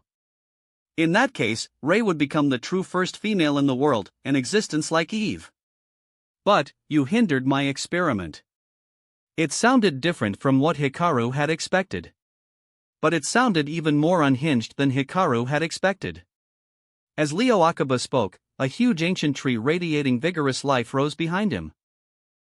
But as the ancient tree grew, its leaves began to fall, and finally, a rotten apple dropped to the ground with a wet, squishy thud. The effective field spell card, Fallen Paradise: if any sacred beast exists on the field, activate, draw 2 cards. Hikaru looked around, surveying the field. It seemed this was a Fallen Paradise replicated by Leo Akiba through scientific means. He recalled that the original Fallen Paradise's effect was: if any of the sacred beasts exist on the field, once per turn, the controller of this card can select 2 cards from their deck and add them to their hand. That was even more terrifying than simply drawing 2. Of course, even as it was now, it was already outrageous enough. Battle. Hamon, Lord of Striking Thunder, attacks Mutant Synthesis, Thunder of Fallen Paradise. Hamon, Lord of Striking Thunder, roared to the sky. It was extremely unwilling, but there was nothing it could do to change that. It summoned lightning to strike the monster on Hikaru's field. Boom! The tentacles were frantically electrocuted, gradually turning black, then charred, and finally crumbling completely to ash. After Hamon, Lord of Striking Thunder, destroys a monster by battle, inflict 1000 damage to your opponent. Hikaru was prepared. He crossed his arms in front of him, bracing himself for what came next. Hamon roared again, and countless thunderbolts assailed him from afar, one after another thudding into his body. Hikaru, LP, 4000-3000. Master. Brother Hikaru. The few people watching the broadcast exclaimed in shock. They could see that as Hamon, Lord of Striking Thunder's attack landed, Hikaru's body was indeed pierced by ice pillars, leaving many wounds. If the ice hadn't directly frozen them shut, perhaps the blood would have flowed uncontrollably. But Hikaru paid no mind to his injuries. He simply spoke after his monster was destroyed, the effect of Mutant Synthesis, Fusion summoned. If this Fusion summon card is destroyed by your opponent, you can add one of your banished mutant cards to your hand. I add the banished mutant ST46 to my hand. Leo Akiba watched Hikaru replenish his hand, but he wasn't anxious. He remembered the effects of the other mutant monsters well enough. I set 1 card, and with that, I end my turn. He didn't seem nervous at all. Having successfully navigated past 1 negation and 1 destruction with ease, Hikaru clearly had some skill. However, since Leo Akiba hadn't gotten the more troublesome Sacred Beast engine fully going, Hikaru wasn't too worried either. At this point, Leo Akiba hadn't played any particularly overwhelming cards, but from his attitude and his card choices, Hikaru could already get a rough read on his strategy. It had to be said, Leo Akiba, though perhaps mentally unhinged, had one undeniably sharp quality: he knew exactly what his advantages were. In the original series, he had relied on his deeper understanding of Declan to suppress him, and Declan was already a top-tier duelist by any measure. And if Leo Akiba was drawing 2 cards and deploying powerful monsters every single turn, it would still be quite disadvantageous for Hikaru in the long run. My turn, draw. Hikaru glanced at his hand. Field spell card, Dream Mirror. TCH. Leo Akiba immediately made a face as though he'd swallowed something foul. Under the rules of this world, only 1 field spell could exist on the field at a time, for either player. That wraps up this part of What If Fusion Deck User in a Different Yu-Gi-Oh! GX. Thanks so much for listening. As always, new parts drop every 4 days, so be sure to stay tuned. Also check out my Patreon channel for early releases of all the series, where you can find all the series released 1 day ahead of YouTube. If you enjoyed the video, don't forget to like, subscribe, share it with your friends, and please consider supporting the original author as well. See you in the next one.